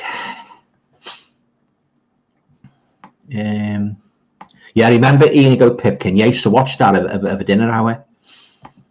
DVD and film bloke is saying Monty Python as well, but I actually prefer the films. Playing circus can be hit and miss, yeah. At points, yeah. They used to like Eric Idle in that, where he played that fella. He was like a kind of a cad, and he used to say, nudge, nudge, nudge, nudge, wink, wink, say no more, say no more, say no more, say no more. Remember that? He used to advertise Breakaway. It was that character was originally in Monty Python, but he said, this fella's sitting, I think it's a bar or a restaurant, and he comes up to Eric Idle, and he nudges him, and does your wife go? Does she? Does she go? Does she go? Does she? Does she go? Oh yeah, that was one of the memorable sketches of Monty Python, the Eric Idle one. I'm talking about Eric Idle. I love him singing that. Always look on the bright side of life. I love that song. Yeah, yeah, that's the one. Isn't that from The Life of Brian, where he's getting crucified and he starts singing it? Yeah, but he had a hit with it, didn't he, in the early 90s, Eric Idle? Yeah, yeah, oh yeah, fantastic, yeah. True Action Star of the Dales is saying Reggie Perrin was great. The remake was awful. Yeah, I didn't really watch that all that much. The Fall and Rise of Reginald Perrin. Do anybody remember Leonard Rossiter in that, where he was in the supermarket, Tripper's Day? He was good in that. And then Bruce Forsyth took over, didn't he? He took over the role as the supermarket manager. But yeah, I remember Tripper's Day. And Reg Varney, when he finished On the Buses, guys, he went into a series. Well, if you're as old as I am, you'll remember a series called Down the Gates. And he went into that when he finished On the Buses. So he was in that. I don't know if he played Stan in it, or he played a different character. I can't remember now. And then Blakey, when he left On the Buses, he went into a series with Pat Coombs called Don't Drink the Water. Any of you guys remember that one? Don't Drink the Water. It wasn't on very long, but I preferred them on the Buses, guys. It was never the same when Stan left the last couple of episodes, although they were good, because they concentrated mostly on Jack, and Blakey, which I think they become neighbours. But yeah, it wasn't the same when Stan left, guys. It just wasn't the same. So thank God we had him for about 95% of the series. It started off in black and white as well, didn't it, on the Buses? Malibu Stacy is saying, did you ever watch The Royal Family, Alan? As in Caroline Ahern's comedy? Yeah, I've seen a couple of episodes of it. Yeah. It wasn't one of my favourite comedy shows because they're mostly on the couch, weren't they, talking? But yeah, my cousin there liked it. She used to watch it a lot. But yeah, I watched a couple of episodes now, but it's not one of me. It's not one of my favourite comedies because it's in the one place all the time, aren't they? Sitting on the sofa.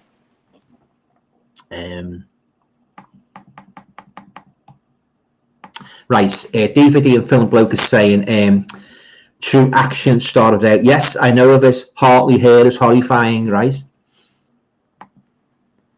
Gina Walpole, DVD and film. Talking about horrifying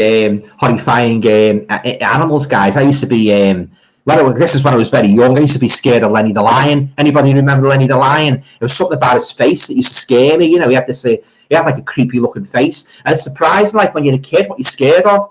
You know, a lot of people are scared of clowns, aren't they? You know, you're a kid, like you're scared of everything. But it's some of the things like, well, some people say, oh, that didn't bother me.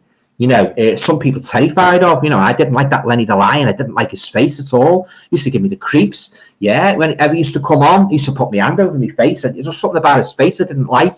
The puppet, you know, he would have been good in a horror movie. Yeah, he just had that sort of face. Have a look. If you don't know what Lenny the Lion is, have a look at him on YouTube. Not scary now, of course, but when I was a 6-year-old nipper, the classics are ace. What's your opinion on Chris Morris's work, such as The Day Today and Brass Eye? Never seen them.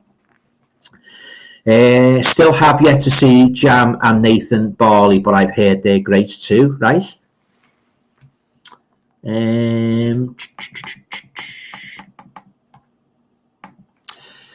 Tony Crosby. Oh no, it's Selwyn Froggatt was good. Oh yeah, he used to go like that, didn't he? Yeah. Bill Maynard. Don't remember too much about it because I didn't watch it all that much, but I do remember. Him. Oh no, it's Selwyn Froggatt.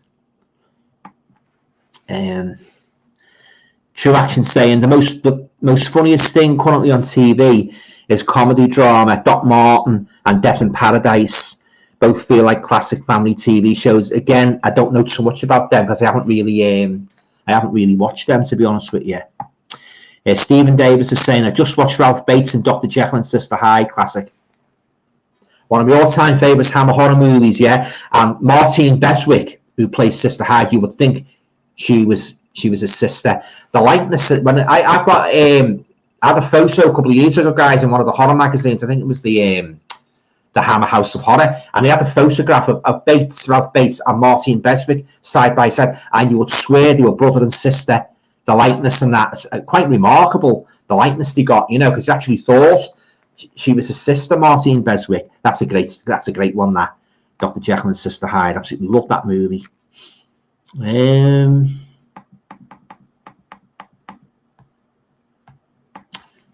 John Beeston saying I do, yeah.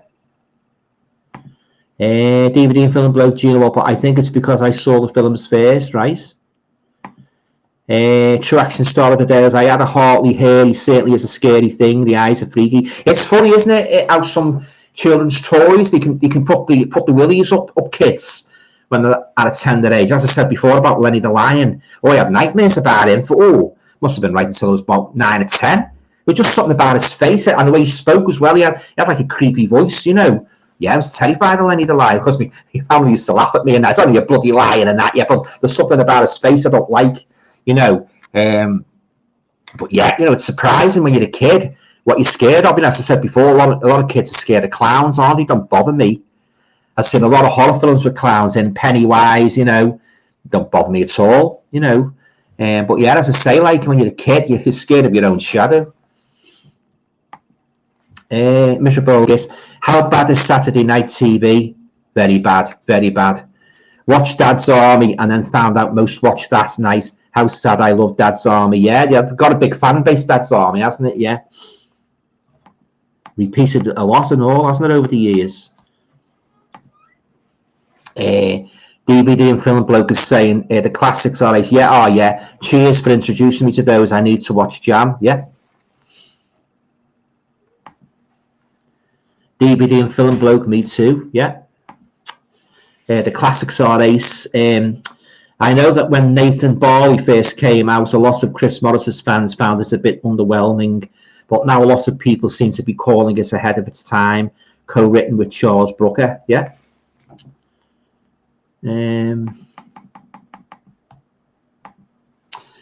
True Action saying you should do a classic kids TV show stream, Alan. I probably won't remember half of the shows I watched as a kid. There's only certain ones stick in my mind. As I said before, Catweasel, Magpie, you know, shows like that, you know. But I do remember the series I used to watch. It wasn't a comedy. The Flaxton Boys. Anybody remember that? Flaxton Boys. That was quite good. And there was another one called Smith. Set in the 19th century. Used to watch that as well, Smith. Yeah, but yes, have some good good series on when I was a kid on the telly and that, you know. The Tomorrow People, that was another one I used to watch. And Tarot, Ace of Wands. Anybody remember that one? Ace of Wands. Yeah, as I say, the memories are coming back tonight, guys. Talking about all these shows, what I grew up with. Reggie Perrin, one of the greatest shows ever. Also got the box set of Mind Your Language. That was Barry Evans, wasn't it? Again, don't know too much about that, but I did love Barry Evans in the Doctor in the House TV series, yeah, with Paul Layton. Maybe not too PC, but amazing one-liners. Yeah. Talking about Doctor in the House, he had a couple of titles, didn't he? He was a Doctor at Large, Doctor in Charge, Doctor in the House. But Barry Evans was in the first few, wasn't he? And then Robin Nedwell. Remember Robin Nedwell? He was good. Robin Nedwell. Yeah. I'd tell you what I used to love, guys, as well. You know, when you used to have every Christmas in the 70s, they used to have what you would call, anybody remember this? The All-Star Comedy Carnival. And that basically entailed you'd have somebody like Jimmy Tarbuck in a studio set, and he'd host it. And he would say, now we're going to go over to Man About the House now and see how Robin's getting on at Christmas. And we're going to go over to the depot now at Luxton to see how Stan and Jack are spending Christmas. And he'd show you 20-minute episodes of each of it. Oh, I loved it. Yeah, they'd show you episodes of the series and that. You know, it was great. Yeah, how they were spending Christmas and that. Yeah, it was only on for a couple of years. Yeah, the All-Star Comedy Carnival. So if any Blu-ray DVD producers that watching, might be a good idea to give that a DVD release or a Blu-ray release. Yeah. Oh yes, I love that. Yeah. I think it was on Christmas Eve. I think. Yeah. I say you get somebody like Jimmy Tarbuck. I've got the one with Jimmy Tarbuck. He hosts it and that. You know, you got Man About the House and that. And I said on the buses and all that, like Doctor in the House, how to spending Christmas, and it was great. Yeah, I loved it. Yeah. Oh, one iconic character we have not discussed tonight, and that is Frank Spencer. Ooh, Bessie. The dog's done the whips on the carpet. Yeah, we have any fans of Frank Spencer here? Some others do have him. Another great comedy legend, Michael Crawford. He was really on the money in that role.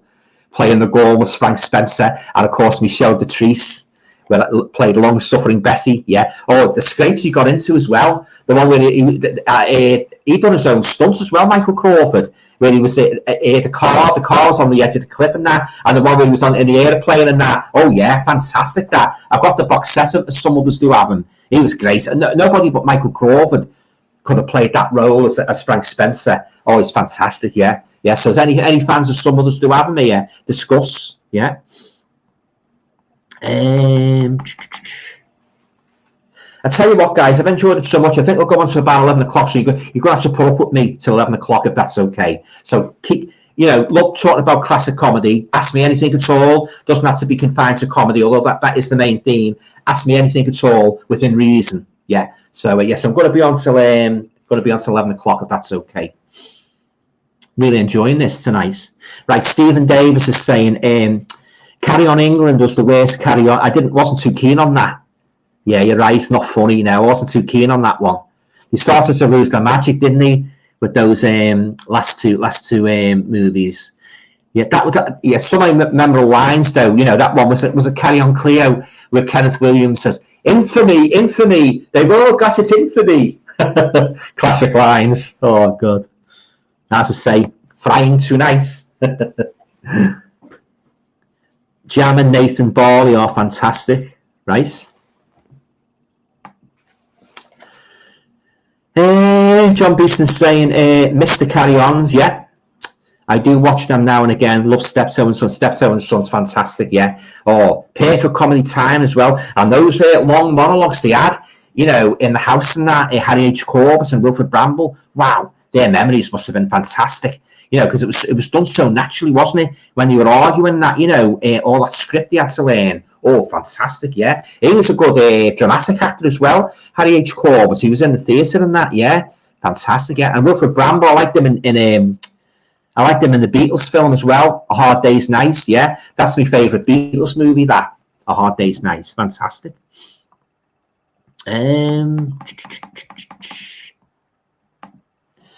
Right, Stevie Dean Filmblog says the classics. Yeah, a lot of films and TV shows are like fine wine. They are indeed. Yeah, I need to see more Charlie Brooker stuff. Right. Miserable gets saying never heard of Two in Clover. Bought from Network, very funny, yeah. Two and Clover, yeah. Sid James, yeah. Pete's saying they didn't get on in real life, did they? Wilfred Bramble and Harry H. Corbett. Yeah, I seem to remember a couple of years ago watching a TV biopic about those two, and there was a degree of animosity along the way. I don't remember every single fact about it, but I have heard that it wasn't all sunshine between those two. Well, as I said before, sometimes you do come across this with comedy teams. You don't always get on, But yeah, fantastic series though, Steptoe and Son. Absolutely love it. Murdersville saying, I will never forget Steptoe washing himself in the kitchen sink. Neither will I. Wasn't a pretty sight, was it? I used to, his face, just the expression on his face, when Harold, like you say, was going to go out with a girl and that, she said, she gave you the shirt, yeah, he was fantastic, the way he used to go, like in that, classic comedy, that. Larry Fleetwood, Man About the House spin-off Robin's Nest with Richard O'Sullivan and Tony Britton was okay. Yeah, it was okay, but it wasn't as good as Man About the House, was it? Love Man About the House, yeah, fantastic, yeah. And as I say, I've got the whole series of this. So many classic moments in it and that, yeah, great, fantastic. Yeah, they're all great, these guys on the buses, Man About the House, Steptoe, Bless This House, George and Mildred. Go back to them again and again and again. And of course, more later on, the fantastic Only Fools and Horses. Yeah. It's very sad that John Sullivan's no longer with us and that, because the scripts he wrote were just fantastic, he was good at putting pathos in those episodes as well. In addition to the comedy, he was good at creating pathos, with the family and that, Del Boy and Rodney and that, because they really had their ups and downs, didn't he? But oh yeah, fantastic. Absolute iconic series, Fools and Horses. Stephen Davis, some mothers do have him as funny as well. Yeah, Frank Spencer. Yeah, ooh, Bessie, the dogs do the whips on the carpets. Not as good as Mikey Arwood taking him off. True action star of the Dales, The Bargee with Harry H. Corbett and Eric Sykes was fantastic from the early 60s. I think I've seen that movie, The Bargee. I don't remember too much about it. It was in colour, wasn't it? Yeah, I'm sure I've seen that, The Bargee. DVD and Film Bloke is saying to play Tendo Guy, there are a lot of stories about it, but they just had different ways of life, right? They were just co-workers, yeah. But I have heard a few stories that, about them, that they did have that bleak sort of like days and that, when they didn't see eye to eye. But I don't remember every aspect about it, obviously. I don't know the full story, but I have heard it quite a lot. Maybe it just came down to just pure disagreements on scripts or whatever. I don't know. John Beeston, I watched The Elephants in the Castle with Jim Davidson. I remember that. Yeah, I watched a couple of episodes of that. I don't remember too much about it, but I do remember it being on. Yeah. DVD and Film Bloke, Stephen Davis. Yeah, I love Some Mothers. Yeah. The classics are nice. I've seen bits of Whatever Happened to the Likely Lads and found it quite funny. It's a great series, Whatever Happened to the Likely Lads, yeah. I've heard the film is great too. The film is very good and I highly recommend it, yeah. I'll tell you one movie, guys, I haven't got of a comedy series, what I've got there. I haven't got the Bless This House one. I haven't got that one, so I'll have to get that on Blu-ray. Bless This House. I love Bless This House. I believe in the movie, it's a different guy, the different lad that plays Sid James' son, isn't it? Is it Robin Asquith? I think it's Robin Asquith. I'm sure it's Robin Asquith who takes the part of Sid James' son. But yeah, I'll have to get that. The movie Bless This House. John Beeston, they did fall out, yeah. DVD and Film Bloke, the classics are nice, yeah. I need to watch The Likely Lads. I mean, really enjoyed Porridge. Porridge is very good, yeah. Yeah, Norman Stanley Fletcher. Give you a glass of good wash on the bottom when you finish it, Alan. No offense. Yes, I do take offense to that. You shouldn't be looking at what I'm drinking. Talking about comedy here. This is all down to these wild parties I have in my night. This is all down to these wild parties I have, being a playboy and that, I can't help your dirty glass or two. Well, but seriously, if you could keep your remarks just confined to what we're discussing, thank you very much. That would be fine. The classics are, a few years ago, I found a DVD set of the first 2 seasons of Citizen Smith for £1, sealed in a charity shop. Admittedly, still have yet to watch it, but it's great.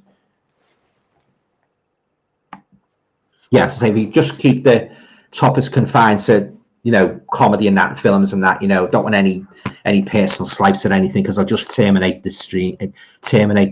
That'll be it. Right, moving on. Stephen Davis, how's HMB doing for physical media? I hear they sell toys now. They sell too many bloody toys and they sell too much bloody merchandise, in my opinion. You want to start bumping the bloody DVDs and Blu-rays up again, because they're shrinking like nobody's business. Let's, as I said before, physical media, you know, let's just hope it doesn't die away completely, you know, because it's going to be crap if it's just going to be streaming all the time. You know, it's ridiculous. John Beeston, I love that one. Classic, sorry. Speak of the devil, you just mentioned Citizen Smith. Yeah, power to the people. I didn't care for that at all. Anybody remember does anybody remember the series with Carmel McSharrian called Beryl's Loss? It was a kind of a kitchen sink drama, and if my memory serves me correctly, I think it was screened in the autumn of 1973. Beryl's Loss. That had a fantastic, catchy tune, guys. It was, as I say, it wasn't so much of a straight sitcom. It was more of like a kitchen sink, elements of comedy in it, but it was more of a kitchen sink drama. It's called Beryl's Loss. Yeah. Used to watch that as a teenager. DVD and film bloke saying, yeah, I don't think physical will go away, but I think it will become a collector's format, right? I mean, Laserdisc managed to survive when VHS was at its peak, right?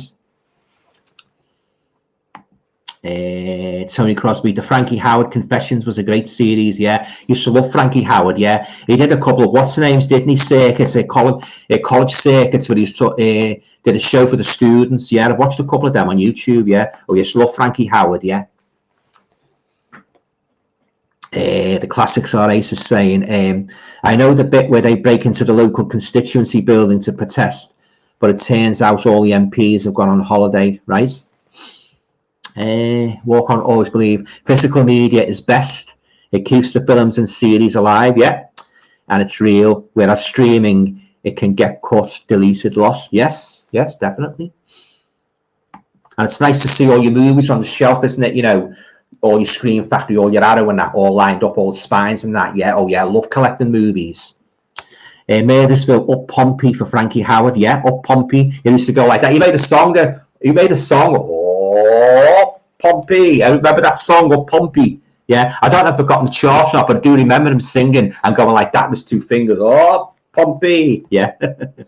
Again, guys, the memories are coming flooding back tonight, I tell you. All the great comedy stars I grew up with. Anybody remember a guy called Freddie Parrotface Davis? He used to wear like a black hat, and he used to, so every time he spoke, he'd make like a raspberry. He'd go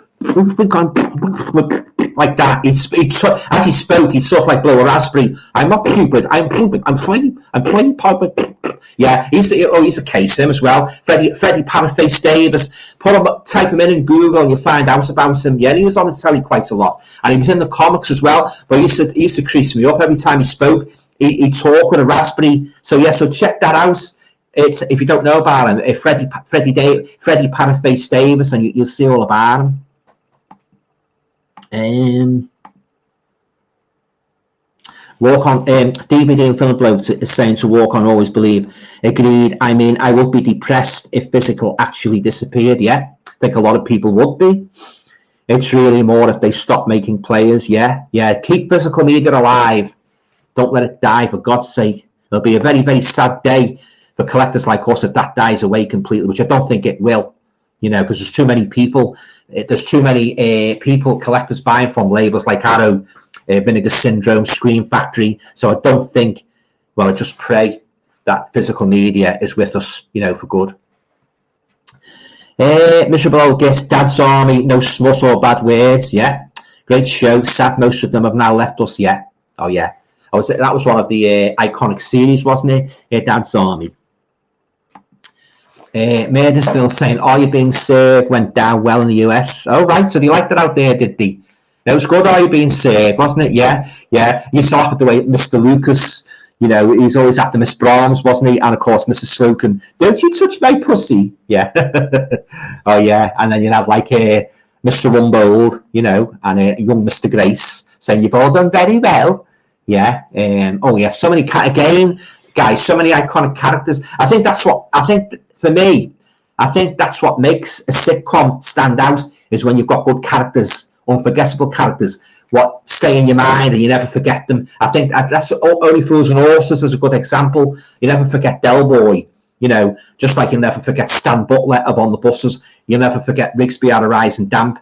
You'll never forget Robin Tripp out of Man About the House, and you never forget George and Mildred. They are all iconic comedy legends, and they will be remembered forever. They're just that good. You stay in your mind and that. Whereas you get ones that you're instantly forgettable, ones that, you don't know too much about. They don't stay in your memory. You've got those as well. But those legends and that, absolutely fantastic, really carved their the niche in TV sitcoms. James Boland fell out with his wife and Rodney Bewes. I think told the media that's why they fell out, but James Boland is still with his wife. She actually features in the 1960s Likely Lads. Yeah. Now I've got the episodes of the Likely Lads from the 1960s. A couple of them were lost, weren't they? They were lost. Yeah. I hope they turn up one day. Miserable Giss is saying, "Anybody recall a sitcom, The Bounder, with George Cole?" I do remember it, but I never watched it. I used to love George Cole and Minder, Arthur Daly. Oh yeah, that's another great series, Minder. The late great Dennis Waterman as well. Murdersville. Boland's wife was also in New Tricks. Yeah, didn't watch that much New Tricks. DVD and Film Bloke is saying, "Walk on, always believe. It's not because I'm a conservative old man. I just like the tactile aspect and the fact I actually own the movie. Okay, I don't own the rights to make copies, but still."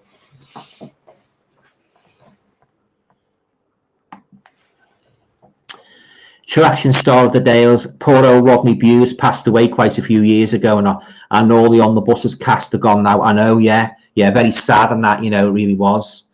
Loved the On the Buses and the Likely Lads. Murdersville saying, "Wasn't The Bounder also with Peter Bowles?" I think so. Don't know so much about that series. Miserable Gitter saying, "Anybody recall The Bounder with George Cole?" Yeah, I said don't too much about it. Edward, which is your all-time favorite comedy form when you were growing up, and that you still watch to this day? Which is your all-time? I presume your all-time favorite comedy from when you were growing up. Well, On the Buses, as I've just said before, that's my number one all-time favorite comedy. On the Buses, yeah. I like Only Fools and Horses as well. Coming forward a bit later in time, Man About the House, watched those episodes many times. Yeah. Always fascinated by Robin, which girl he would end up with, but he always went for Chrissy. Didn't, for some reason, rather than make him go for the blonde Joe, the writers decided to make him go for Chrissy, the dark girl. He didn't get it, did he? His brother quite callously stole her from under his nose. Yeah. But Man About the House, On the Buses, Only Fools and Horses, George and Mildred, all them, love them. Remember that series that was set in the I didn't really watch it all that much, guys. Talking about Peggy Mount before. It was set in an old folks home. Remember that series? What's it called now? I forget the name of it. It's on the tip of my tongue, but it was set in an old folk. The Pat Coombs in it. But I do remember it was you're only young twice or something. It was called. But I do remember Peggy Mount and Pat Coombs being in a series set in an old folks home.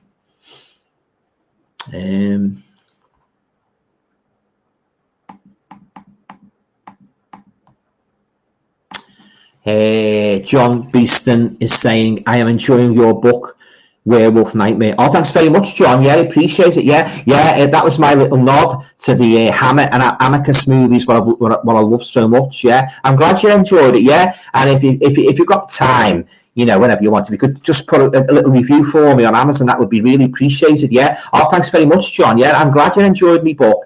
Yeah, I'm hoping to have another one out soon. But this will be like this. This will be a quiz book, a horror movie quiz book, and after that, it might be another fiction book. So you know, watch this space basically. But yeah, thanks very much again for the kind words about. I really enjoyed writing that book. Yeah, as I say, it's my little nod to the Amicus movies and that. You know, of course, the werewolf, the Lon Chaney Jr. werewolf movies of the 1940s. Yeah, so yeah, I really enjoyed writing that. Thanks again, mate. DVD and film bloke saying, I think dressing down on officers have become the norm. Yeah, definitely. The few jobs I've had were office jobs and dressed down. I actually think it's a great thing. Well, I suppose it's a great thing if you like casual wear, if you don't want to be dressed in a tie on a red hot day. But my point is, when you go into anywhere like a service industry where you know, like a hotel or a restaurant or an airplane, you like the staff to be professional and smart and courteous. You know, you like the women to look like women and you like the men to look like men. That's the point I was making. You know, smartly dressed and that, and well, you know, they're not sort of like snotty or anything, you know. But yeah, casual's fine. You know, if you want to wear casual clothes, like that's up to you. I wore casual clothes myself when I've worked in offices, yeah. But on special occasions, like, you know, weddings or funerals and that, I think it's nice to see people dressed smart and that, you know. And as I say again, in the service industries and that, you know, it's sort of like symbolizes the company's brand as well, doesn't it? You know, you see the logo and that on the uniforms and whatever. It sort of like gives you, you know, it tells you, well, this is a, you know, professional company, you know, and, you know, bring your customer here again, you know. So yeah, so that's my view on it anyway. Yeah. Yeah, but last thing you want to do, say is a bloody an air stewardess dressed in a bloody boiler suit. Oh, man, I don't know what they were thinking, bringing that option out. DVD and film bloke. The only thing you can't do is wear what Sean Connery and Zardos wore, but it's not that it's not that much of a loss. Not a fig leaf.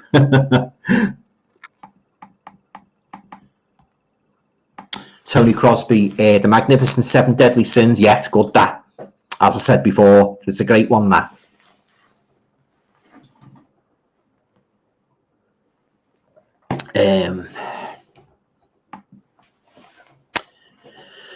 We have True Action Star again. Adventures of a Plumber's Mate and Taxi Driver are good ones, yeah.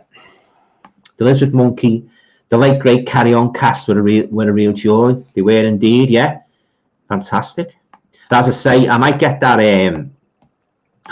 imprint box set, because I was watching a YouTuber's video the other night and he had that box set and he looked good, got special features on as well and commentary, yeah. So I might treat myself to that. I'll see how much it is. You know, so yeah, definitely. I'm glad all the carry-ons are getting a Blu-ray release. Hassle being you have to import as an Australian release, yeah. Well, you never know. At some points, you might get a British label that might pick them up and bring them all out in a big box set. It most probably be expensive, mind, but it would be nice to see all the carry-on movies in a big box set. You know. Packed with special features, so yeah, so fingers crossed on that, guys. DVD and film bloke. I feel like the young whippersnapper since I got great support left-wing progressive politics. I don't want things banned, I just want people to take accountability, yeah. Don't ban things that don't need to be banned. That's the basic philosophy, isn't it? Don't start messing around with Enid Blyton's fairy stories. Don't start messing around with harmless Carry On one-liners. Don't start messing around with classics like Gone with the Wind. And, you know, they even took the black and white minstrel show off because he thought like you would say you're having a go with black people. It's ridiculous. We used to watch the black and white, not you know, I'm not sort of like, what's the name? I'm not, you know what I mean? But we used to watch the black and white minstrel show every Saturday. We didn't think anything of. It never even entered our heads that they could have been taking the mickey out of black people. It just didn't enter our heads. It was just family entertainment. That's all it was. The same with Al Jolson. All right, he blacked his face and that. My dad loved Al Jolson. He blacked his face and anybody could have interpreted that as having a dig at black people, but no, it was just harmless family entertainment. And I don't want to go on again about it, guys, because it angers me. And I think about these autocrats that are in power and these bloody officers and that, you know, they're not in touch with the real world. They want to ban them. They're sitting on, as my mum says, they're probably sitting on the big fast big fat backsides, and what can we ban? Oh, I know. I think we'll ban Enid Blyton, a line out of, it's bloody stupid. It really is. I'm not going to come on about it anymore because the more I go on about it, the more it angers me. Sorry. Yeah, the Lizard Monkey says Barbara Windsor is much missed. Yeah, great carry on actress. Yeah, she was great though. She had ear knockers. Yeah, but well, away misses. You mean verbal knocks? You mean criticism? As far as their films go, outtakes reveal some incredible boobs. Yeah, well, we all remember that scene, don't we, in Carry On Camping, where she was doing the and what happened? Her bra flew off, and Kenneth Williams' face was a DVD and film bloke saying the Lizard Monkey. Yeah, it was really sad when she died. Yeah, we lost a lot of comedy legends, guys, haven't we? Walk On Always Believe. Hopefully Network release Man About the House film on Blu-ray. I've got the Man About the House. I've got the Man About the House film on Blu-ray. Yeah, I think it's Network actually. I'm sure it's Network. Yeah, I've got the Man About the House on Blu-ray. Yeah, lovely transfer. Lovely transfer. Tony Crosby. I can't remember if it was Man About the House or George and Mildred, but the episode I loved was when Mildred gave the vicar George's mucky book collection accidentally to the church. John will say, I can't remember if that was Man About the House or George and Mildred, because there's so many funny things happened in every series, Fantastic. I like that episode of Man About the House as well, where it was one of the girls had 2 tickets for the Frank Sinatra concerts, and they were vying for it. Yeah, Robin and Josh had 2 spare tickets or something, and they were all over, like, bringing her breakfast in bed and that, just get round and to give the Frank Sinatra tickets. I always remember that one. And the one where Robin takes Mildred, he can't get a date, so he takes Mildred to a dance and that, and Mildred, she's all over him. Oh, come on, I'm going to come down. And Robin's like this. Well, of course, Mildred's old enough to be his mother, isn't she? Robin's more interested in the young bits of stuff. So that's a good one on that. Yeah, and the one where George pretends he has a son for the tax man. That's a good one as well. Yeah, fantastic. Yeah, I was like the very first episode of Man About the House, where the girls, they had a party the night before, and they wake up to find Robin drunk when he's sort of like got a bit of a hangover, and he's passed out and he's in the bath, isn't he? Yeah, and he sort of like take him in as a lodger and that, So it ended. Yeah, it ran from 1973 to 1976. Man About the House, and I'll love it, absolutely love it. It's one of my all-time favourite sitcoms, that, and of course the big crush on Joe, Sally Thompson. Yeah.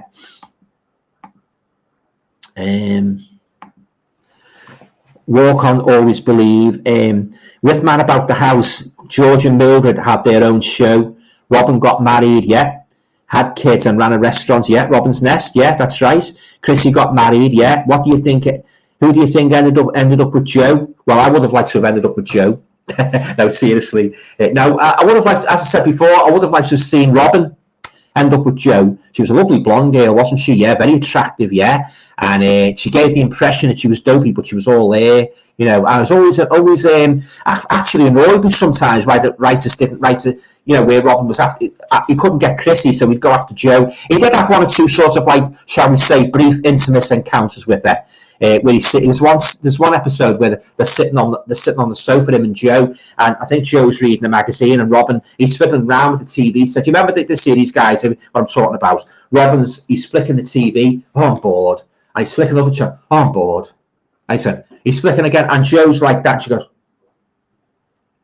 I said, "Oh, I'm bored." And he's like that with the TV, And then he comes out with sort of like facts, like trivial facts, and he says, "Do you know, Joe?" What's it he says? I can't remember exactly what he says. Do you know, Joe? But you know what he's got in mind.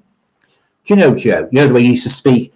The ice pack, the ice. Is that the icebergs are advancing rapidly? The world soon could end. Something along the lines, anyway. So he's basically insinuating, well, while we've got time, and he jumps on it and tries to have a little bit of hanky-panky, while we've got time. Go off, and she brushes him off like that, Or he's a right wolf in that episode, yeah, because he makes a play for Joe. Yeah, but I think he did like Joe as well, but he liked Chrissy more, didn't he? He seemed to go more for Chrissy than Joe. So that was the writers that, as Sally Thompson said in an interview, normally you would expect the guy to go for the blonde, because gentlemen prefer blondes, don't they?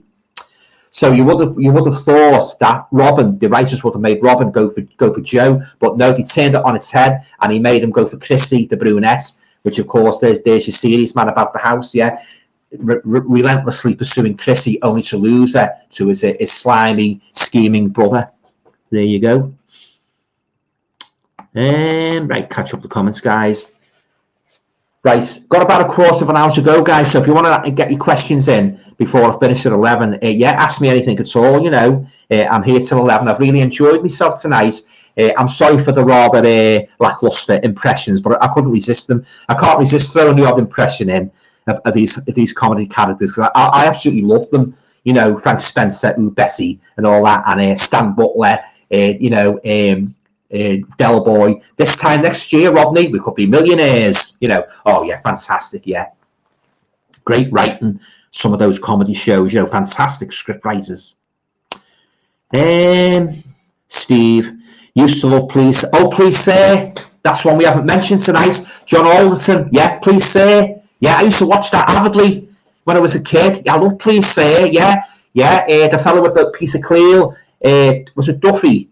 What was his name? Was it Duffy? He used to pull his leg, didn't he? John Alderton used to wind him up, something rotten. And yet had Penny Spencer. Was it Penny Spencer? He used to play Sharon. She used to sit at the classroom showing her legs and that, you know, and mini skirts and that. Oh yeah, I used to look, Please Sir. I like John Alderton, yeah. He made that series with what's his name, didn't he? His wife, No, honestly, with Pauline Collins, and then he made My Wife Next Door with Hannah Gordon. Oh yeah, he's a great actor, John Alderton. Yeah, he's played quite a few serious roles. Yeah. But I love Please Sir, and the spin-off. Do you know what the spin-off that was? Of that series? Can you remember?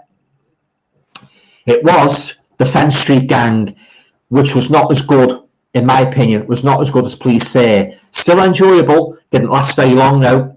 From what I can remember, yeah, that was when you left school. Yeah, because the school was in Fence Street, wasn't it? So when Please Sir ended, the Fence Street Gang, it went to the Fence Street Gang. Pretty much like Robin's Nest was a spin-off of Man About the House. The Fence Street Gang was a spin-off of Please Sir. Yeah, they did a spin-off of Are You Being Served as well. What was it called now? When he went to the country. I can't remember the name of it. Are You Being Served? Yeah, they went to a country house. There's the characters from the store. Yeah. They do that now and again with these comedies, don't they? I believe they did one of the woman that was in Keeping Up Appearances as well. Hyacinth Buckus. Oh, sorry, Bouquet. Must have said Buckus.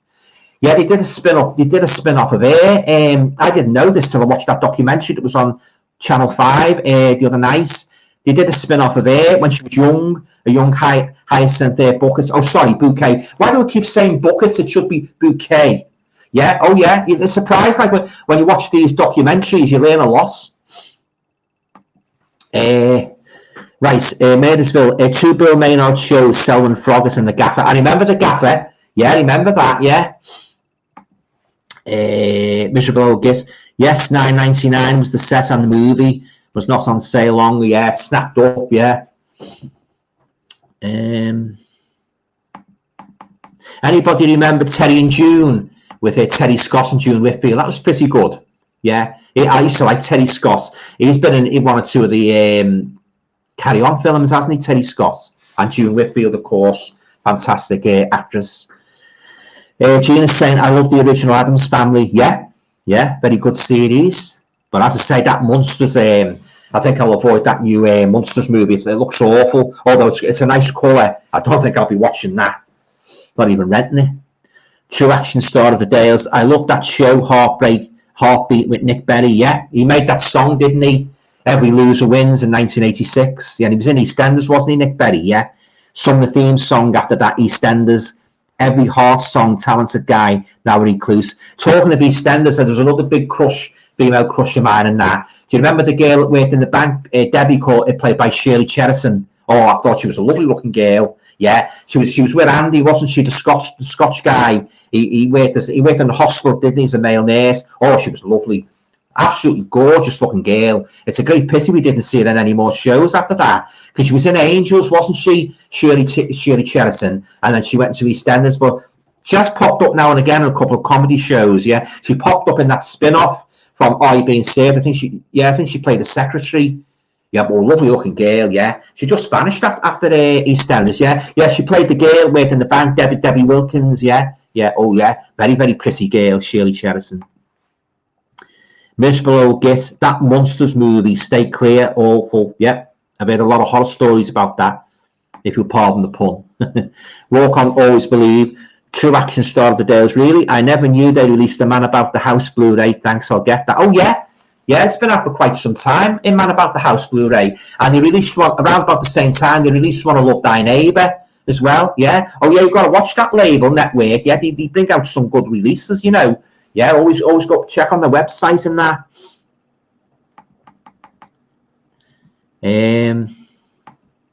Right, Steve's saying, agree about the Devils, outstanding, right? DVD and Film Bloke is saying, another comedy legend who was taken from us was Dermot Morgan. He died of a heart attack when he was only 45 after recording the final series of Father Ted. Yeah, I don't really know too much about him because I didn't watch Father Ted, so yeah, I'm not too familiar with him.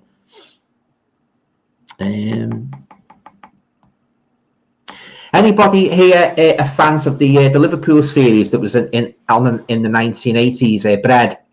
Do you remember that one with Joey and the woman, that woman, what's her name? I always forget her name, who played the mother. My mum was mad on that. I couldn't read, it was okay, but I couldn't, don't know what it was, I couldn't get into that Bread, but my mum loved it. You know, yes, she used to love Joey and that, used to go to the Dole office and that, yeah. But yes, was any fans of Bread here? Walk On, Always Believe. Do you think Network will release the George and Mildred film on Blu-ray? I wonder if it's out on Blu-ray already. I'll have to check. Well, if it's not, I hope you do. Excuse me, guys. True action star of the Dales. Remember, Janis Joplin passed away very young. Yeah. Wasn't really a fan of Janis Joplin.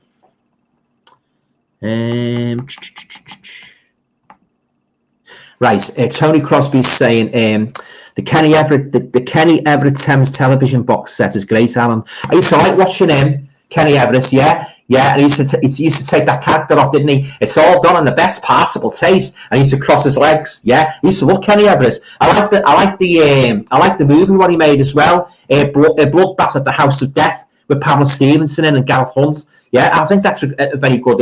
I want Vincent Price is in that as well. I'll have to get that one. Yeah, they're like the doppelgangers, aren't they? Yeah, I used to like Kenny Everett. Yeah, he used to be on the radio as well, didn't he? Yeah, I always remember that one when he took the Bee Gees off. Yeah, oh, fantastic. Yeah, and when he had the bowler hat on, and when he turned around, wasn't he dressed as Suzzies and that? Yeah, Mrs. Yeah, but yeah, I used to love Kenny Everett. Pete's saying, I would imagine Brett indicates he loves the old school comedy, so he is hoping. Yeah, keep our fingers crossed. DVD and Film Bloke is saying to Steve, yes, it is. Such a shame Warner Brothers will not release the uncut version since they don't want to offend the religious right. Yeah. All this bloody, as I say, it just makes me blood boil, guys, all this bloody PC nonsense. DVD and Film Bloke. Steve, I'd still recommend the DVD from the BFI. They tried their best with what they have. Plus, I have a burnt disc of the director's cut in the case, right? The Lizard Monkey saying David Threlfall of Hot Fuzz and Shameless starred in a sitcom called Men of the World. I haven't seen that one, which was hilarious. 90s comedy, very underrated. Yeah, I haven't seen that one. Talking about David Jason, guys, anybody ever seen him in that series? I think it was 1974, The Top Secret Life of Edgar Briggs. He played like a secret agent. It wasn't on very long. I'll tell you a good series what David Jason made. I've actually done a video of it. Lucky Fella. He made it in 1976 before he went to Only Fools and Horses. He played this character called Shorty Mepstead, and he was after this blonde girl and that, you know, and he had a lot of sort of like obstacles in his way, shall we say. But I won't tell you if he ended up with it or not. But it's very, very good. You can get that now on DVD. I'm not sure if that's Network. I'm sure that's Network, you know. Lucky Fella, yeah. So check that out. He's very good in it, David Jason, just as he is in Only Fools and Horses. Yeah, he plays this sort of like he's a bumbler. You know, he's like a kind of an introverted, wimpish guy. You know, he's not very confident with women, and he's after he sees this blonde girl, and he becomes besotted with her. You know, he wants to marry her and that, and all funny things happen to him. He takes her out to restaurants and that. And I won't tell you too much about it, but watch me review of it anyway. I've done a review of it. It's called Lucky Fella. It's a great little series, yeah. And a song, I like the song in it. Oh boy, I'm lucky. I'll say I'm lucky. This is my lucky day. Oh, it's a great series, that Lucky Fella. Check it out. It's great. He's great in it, David Jason. But he's great in everything, isn't he? Let's face it. True action star of the day. I have to admit, Coronation Street back in the 70s, 80s was very funny with Jack and Vera and Mavis and Derek. And who can forget Hilda Ogden's singing? Who can forget that? When she used to be brushing the floor of the Rover's Return, she suddenly burst into song, wouldn't she? Oh, my days. I used to reach for my earplugs, you know. Oh, my God. Once she never cracked the glasses in the pub, you know, Hilda, she was a case, wasn't she? Hilda Ogden. That was when Coronation Street was good. You had the characters were that good. You could have been in sitcoms, you know. You had Stan, didn't you? Eddie Yates, who, of course, he was in Keeping Up Appearances. You had all them. Albert Tatlock. Of course, Ken Barlow, he's a stalwart, isn't he? He's been in it since time immemorial, hasn't he? Ken Barlow. But yeah, it was great then. I used to watch Coronation Street. It was on twice a week, yeah. But yeah, fantastic. Right, guys, I've got 5 minutes to go. So if you want to get your questions in, you know, ask me anything. As I say, you know, I'm not averse to answering your questions, and as I say, within reason and that, and keep it clean, you know. So yeah, ask me anything. I'm going to be back again next week with another stream, so I don't know what the theme's going to be, but all will be revealed next week. Right, Miserable Old Giss is saying, love to see you doing an ITC night shows like Danger Man, Randall and Hopcake and more. Yeah, definitely. I love Randall and Hopcake deceased, yeah.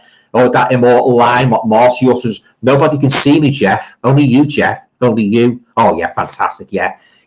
The late great Mike Pratt and Kenneth Cope and Jeannie, of course, and that, yeah. Oh, yeah, you love Randall and Hopcake, yeah. So, yeah, definitely. That will definitely be in the offing.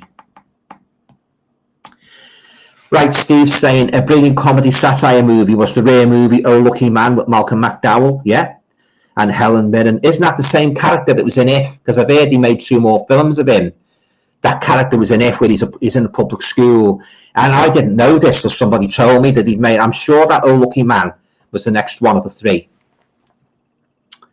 DVD and film bloke. I rewatched Young Frankenstein the other day. It's my favourite Mel Brooks film. It's so funny, I know. Marty Feldman and Gene Wilder. I know it's a classic, isn't it? I love the sort of like a nod to the old Universal movies, you know, the black and white and that, you know. And it's Frankenstein, not Frankenstein. Yeah, and the part where the monster does a Fred Astaire, putting on my top hat and that. Yeah, oh yeah, I'll have to get that for my collection. Yeah, I love Young Frankenstein. And as I say, Marty Feldman, his eyes and that used to craze me up when I used to watch him as a kid.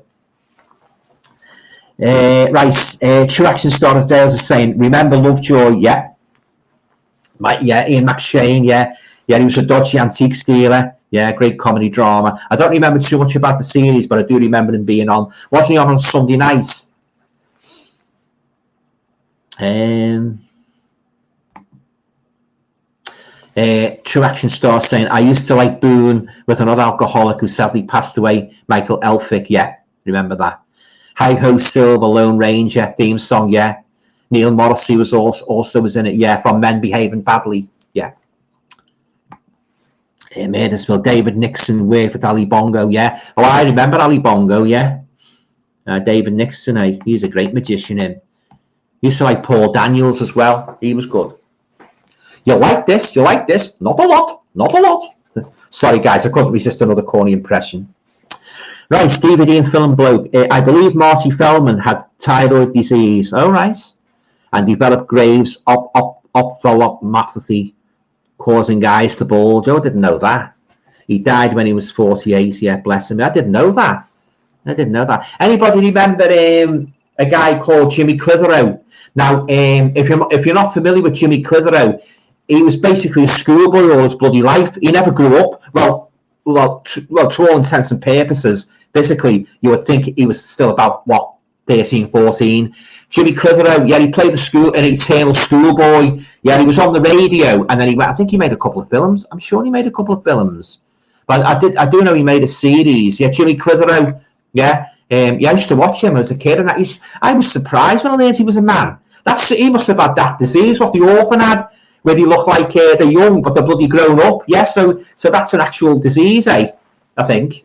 Where they look like kids, but they're bloody grown people. Yeah, Jimmy Clitheroe. So if you're not familiar with Jimmy Clitheroe, type him in Google and tell you all about him. True Action Star Dale says, talking of Neil Morrissey, him and Martin Clunes in Men Behaving Badly. Cracking theme song too. Caroline Quentin was the better lady, I think. Right? The Lizard Monkey's saying, Mrs. Slocum's cat always got a laugh, my pussy, yeah, when she mentioned this. Firemen reaching in and grabbing her cat and her having to spend all night washing her cat because it was filthy. I didn't get the joke. My pussy was mentioned quite a lot in Are You Being Served, my little pussy.